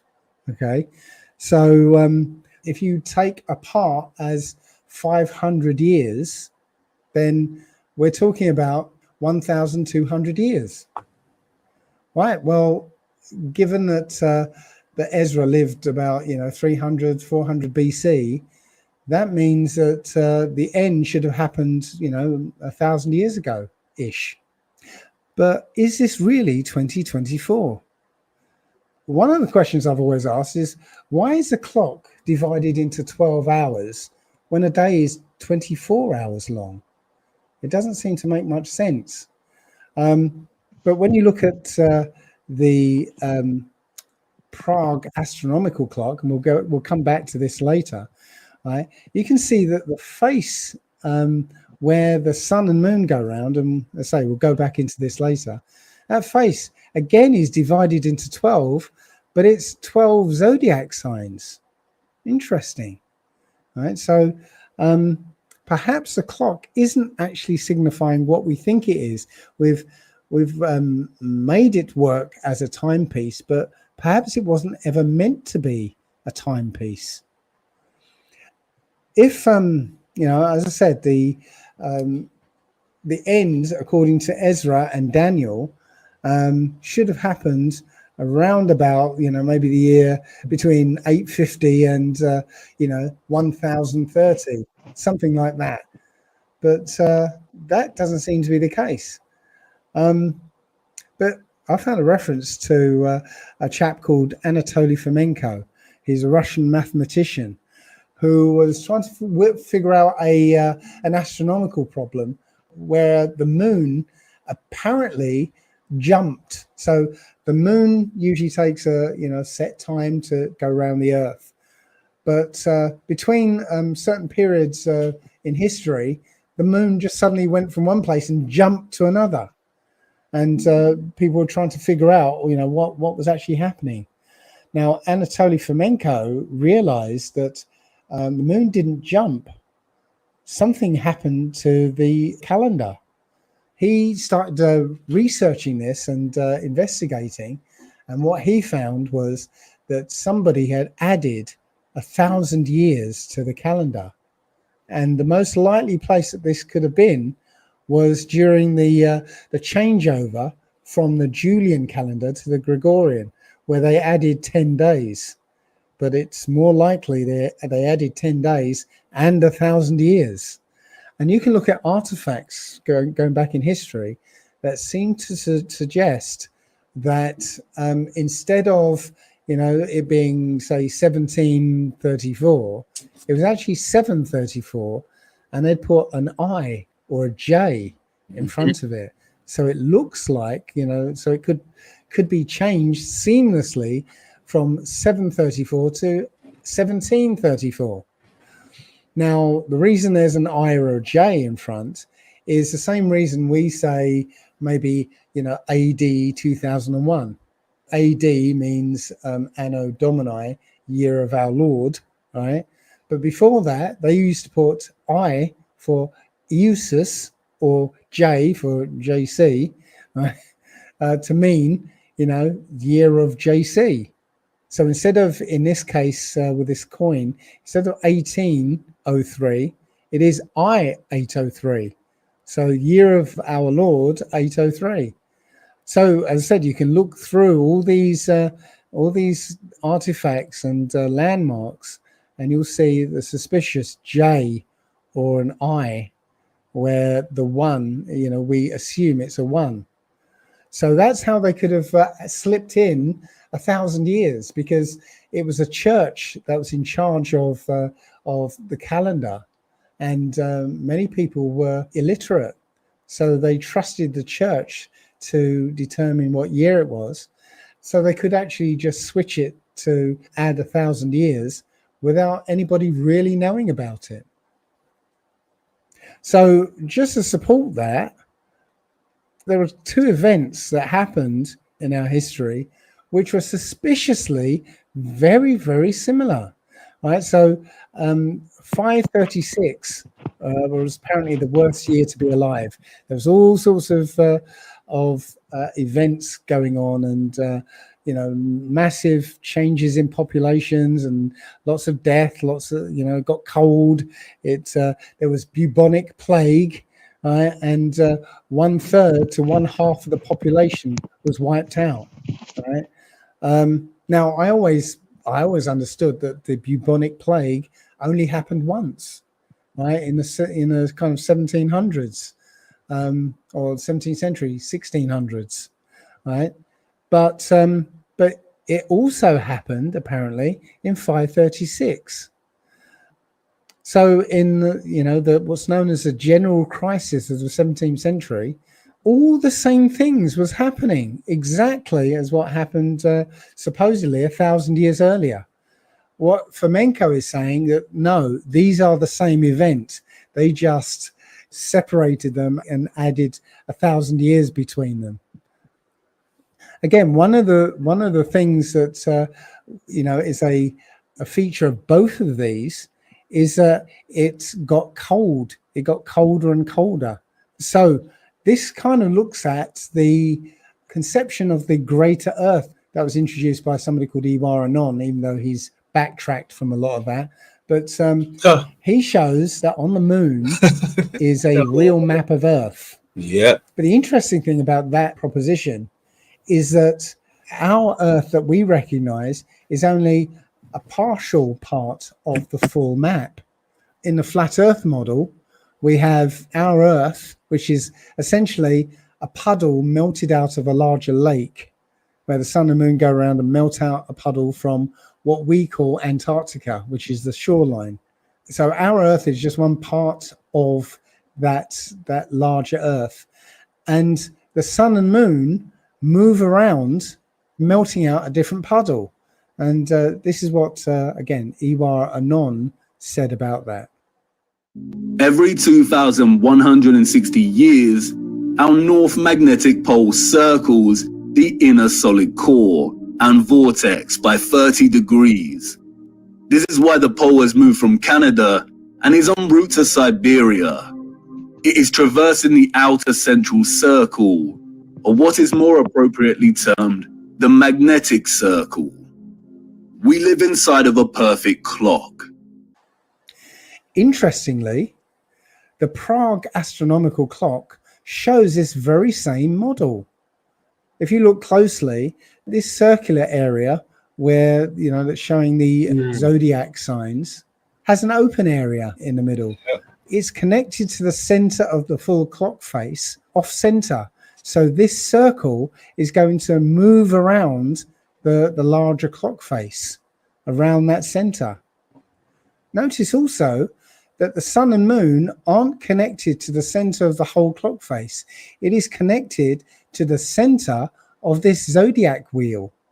So showing that the sun and moon are going around this open area in this zodiac wheel, which itself is going round slowly the entire clock face, which is the model I just showed you. So this clock is literally depicting this model of the flat Earth that I believe is the true model.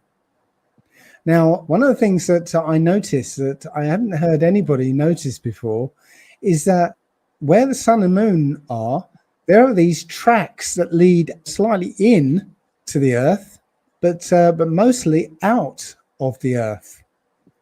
So the sun in this picture here is in the Tropic of Capricorn, but when it moves in on this track, it'll be at the Tropic of Cancer, which describes the seasons. But it also means that there may be periods where it's outside of the Earth. It disappears. Could it be that there are times when the sun literally leaves this Earth and you get 3 days of darkness? Now, the Book of Enoch talks about the sun coming in and out of gates. Could this be showing us that there are times that the sun will leave the Earth through a gate? I think it's very interesting. Now, this idea that the magnetic center is moving very slowly around the greater Earth, well, Iwar Anon talks about that and says, yes, indeed, the magnetic north is slowly moving. I believe it's from Canada towards Siberia, right? Indicating that's the magnetic center that the sun and moon go around, and literally the whole Earth is changing as a different puddle melts out. But he's also saying that process to go from one age, from one astronomical sign to the next, takes 2,160 years. I don't think it does. I don't think it can do, because if you look at this this progression of the magnetic center, you'll notice that from 1900 to 1920, 20 years, it moved very little. But the same period of 20 years, from 2000 to 2020, it moved a great deal. If you look again at a 40-year span, between 1900 and 1940, is again moved a small distance, but between 1980 and 2020, it moved an even bigger distance. And then when you look, let's say, at 100-year span, the 100 years between 1900 and 2000, well, virtually that same distance was covered in 20 years.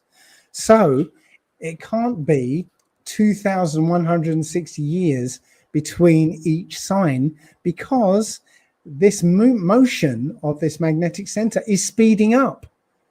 So it can't be a smooth transition from one to the next in this regular clock-like order. It's showing you that we're speeding up and heading towards another reset. They call it a pole shift, but I don't think it's the pole shift that they're talking about. I think it's like we move almost very suddenly to a new puddle, maybe under the cover of darkness. Maybe there's 3 days of darkness when the sun leaves the earth. It starts getting cold, but the earth shifts. The puddle shifts so that the lands we're on start going under the ice and start getting colder and colder and colder. And people leave and end up in a different land that's not getting cold, and the whole society resets. Just an idea.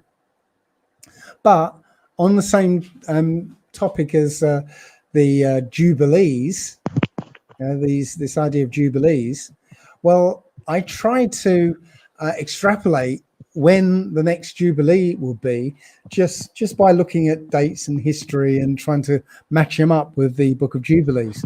For me, it was an impossible task. I couldn't do it. So my next thought was, well, knowing how this system likes to rub our noses in the truth, and bearing in mind that they absolutely do know when the jubilees are, I wondered if they've told us when the last jubilee is, because many people might remember that the Queen had her silver jubilee in 1977. They made a huge deal of this jubilee. Everyone had their jubilee plates and mugs, and there were flags everywhere, and everyone had street parties and everything. It was a big deal, a massive deal. But then the golden jubilee and the platinum jubilee just passed without incident. They made some half-hearted attempt to celebrate it, but no, this was a big deal. The Queen Silver Jubilee, 1977. So what if that was the 119th Jubilee, the penultimate Jubilee? So if you add 50 years to 1977, you get 2027. We're in the season. Could this be the end of the 6,000 years? Now, the system knows that time's up. I found this story from the Brookings Institute.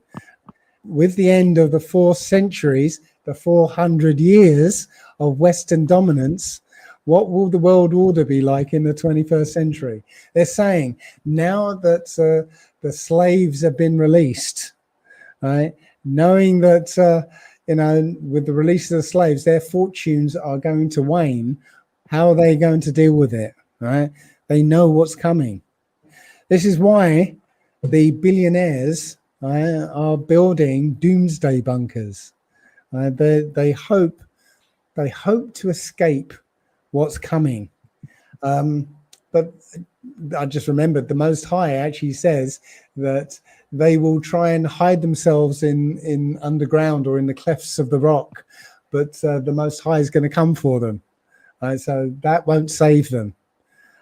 So if all the billionaires are hiding away in their bunkers, I think we should make sure we have enough cement trucks to get round to them all.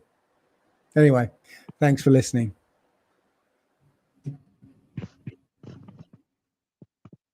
Good stuff, Dave. Good stuff. Very interesting. How you doing there, T? That absorbing all that shit, man. He went over quite a bit. He did. That's good stuff. Good stuff. Yeah. Hey, Alki, I'm not far behind you, my friend. I'm not far behind you. Just gonna finish off my little zoot here. I'm knackered as well, to be honest. Yeah, you're hitting about 2 in the morning there, aren't you? Yeah. Definitely. That's a decent time to go to bed. I mean, not really, but yeah. Yeah, it's good little chill out. Yeah, those synchronicities that guy was coming up with were pretty wild, dude. Yeah. Yeah. Which is funny, if you go look up the etymology of the word year, it actually goes back to German, which is G-E-R, Ger, which is weird because that's German, literally, Ger. And then to jar, J-A-H-R. Those were the original terms for year. Okay. I was like, wow, that's wild. Yeah, it's strange. Different meanings. Interesting.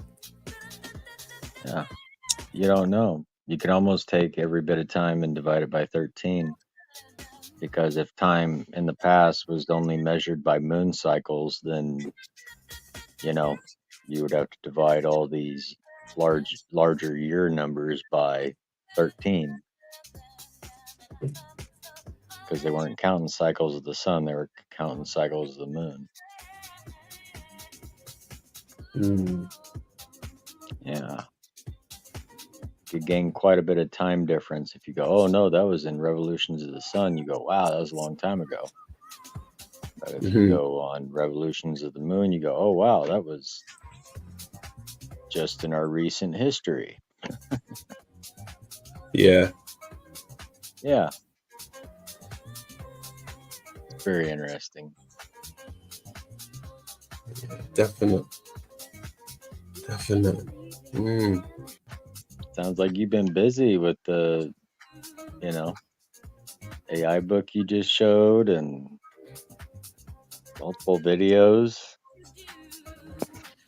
Yeah, trying to get it out there.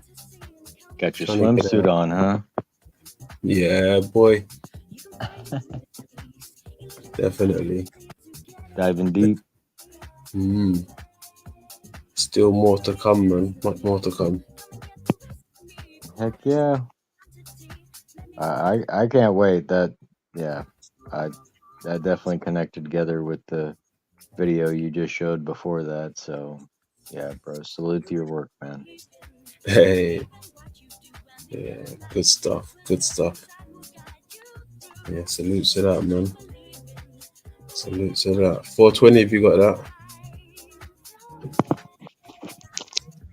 I suppose. Twist my arm. There you go. Oh man. I ain't really got much more to show. Let me see if anyone's live actually before I jump off. All right. Big up to the chat down there. Oh, Flo, what's going on? Run like a corporation. Yeah, it wouldn't be like this. It wouldn't be like this, right? 100% not like this. Let's just say, let's give them 100% 5,000 individual corporations. Full license that like each city is competing with each other to maintain happiness within its fucking citizens. I think it's a concept called neo-cameralism. I don't know if you guys are familiar with it, but it's what is it? Where it would end legal secrets, like Mr. Talcott likes to talk about. There'd be no more lobbying because they would be all out in the open. This is what neo-cameralism would be promoting. I'm not exactly 100% on board with this neo-cameralism. I'm taking notes. I don't believe anything can come good from any sort of hyper-capitalist fucking society, which is what that is. Neo-cameralism is hyper-capitalist. All right, can we take a pause? And Now ask the you were super chat? gonna give a Pause. Go better ahead. solution. Pause. Remember? Jack, is this real? I'll have to ask when he comes back. Why do you keep asking me for something? Why do you keep asking me for a perfect All right, that's enough. That's enough of that. Jeez. Oh gosh. Yeah, I don't think I'm high enough for that right now. Yeah. Nah, I'm good. I'm good. Maybe another time. Holy shit. But yeah, I think that's about it, really. I mean, I ain't got much to show for tonight anyway. It's getting late. Any final words for the folks down there, Tom? Nothing other than thanks for coming, and always like checking in on them periodically when we're showing stuff. So I appreciate their messages as well. And hey, salute to the work you've been doing, man. I appreciate seeing some fresh stuff. That's pretty kick-ass. Besides the weird blonde-haired Palladian guy, I've researched him before. First time I He's come got up some with good him. information. He just looks kind of strange. Yeah. Yeah, very. Yeah, like what they said on Men in Black. Like, man, you got a bad suit on. Bro, don't even look human. Yeah. But other than that, salute to all the other aliens out there. Salute to your work. Everybody have a good night. Big up to the chat. Nice. Good stuff, my man, TT. Much love. Appreciate you. And thanks for jumping up. Hey, no worries, London. Peace out, Bam. Peace out, bro. Later. Peace. Hey. We up in here, man. Good stuff. Good stuff. Good little Sunday build, right? Good vibes. Nice and chilled. I should have came on earlier, but I was quite busy doing a few things and I became a bit free. So I thought, you know what? It's better late than never. Better late than never, right? So there we are. Salutes to my man TT. Good stuff. 420 if you got that.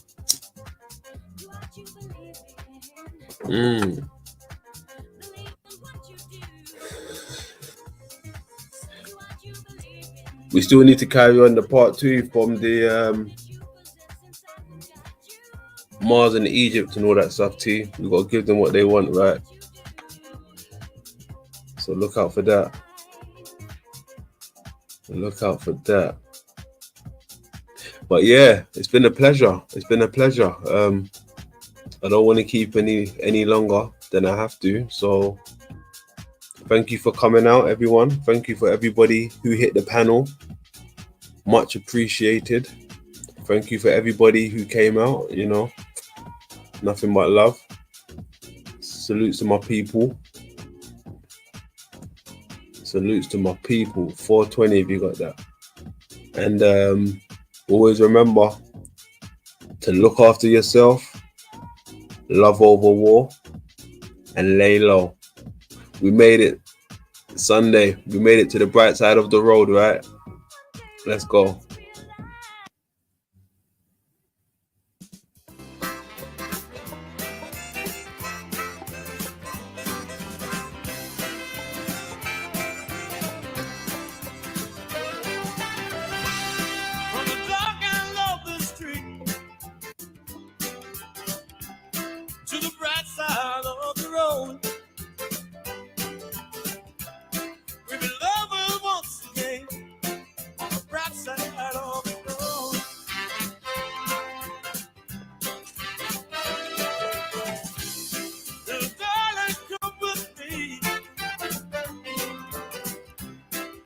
Help me show my load from a dark and lonely street to the bright side of the road. And into this life we're born, with sometimes Sometimes we don't know why. And time simply goes by so fast. In the twinkling of an eye. Let's enjoy it while we can. Let's enjoy it while we can. Help me share my load. Help me share my load. From the dark and local street to the bright side of the road. Cricket.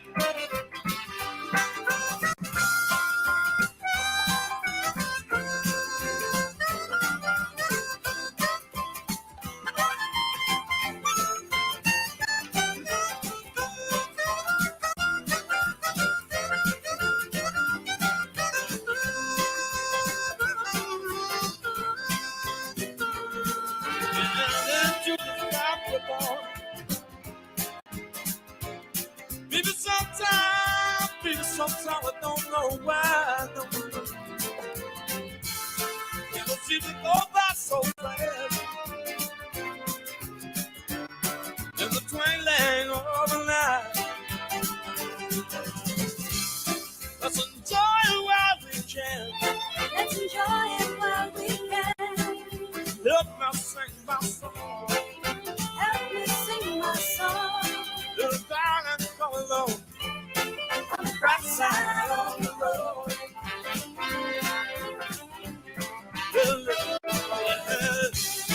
On the dark end of the street. On the dark end of the street. To the bright side of the road. To the bright side of the road. Little darling, come on look. On the bright side of the road.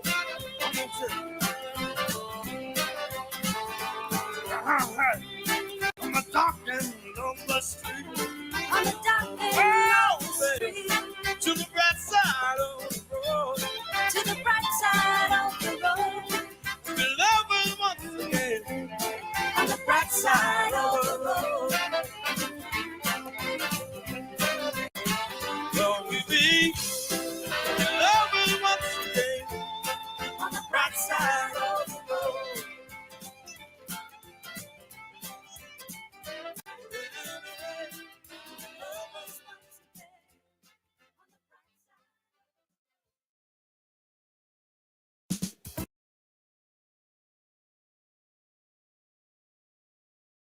Listen to Praveen. He'll tell you what's. In the twinkling of an eye. Let's enjoy it while we can. Let's enjoy it while we can.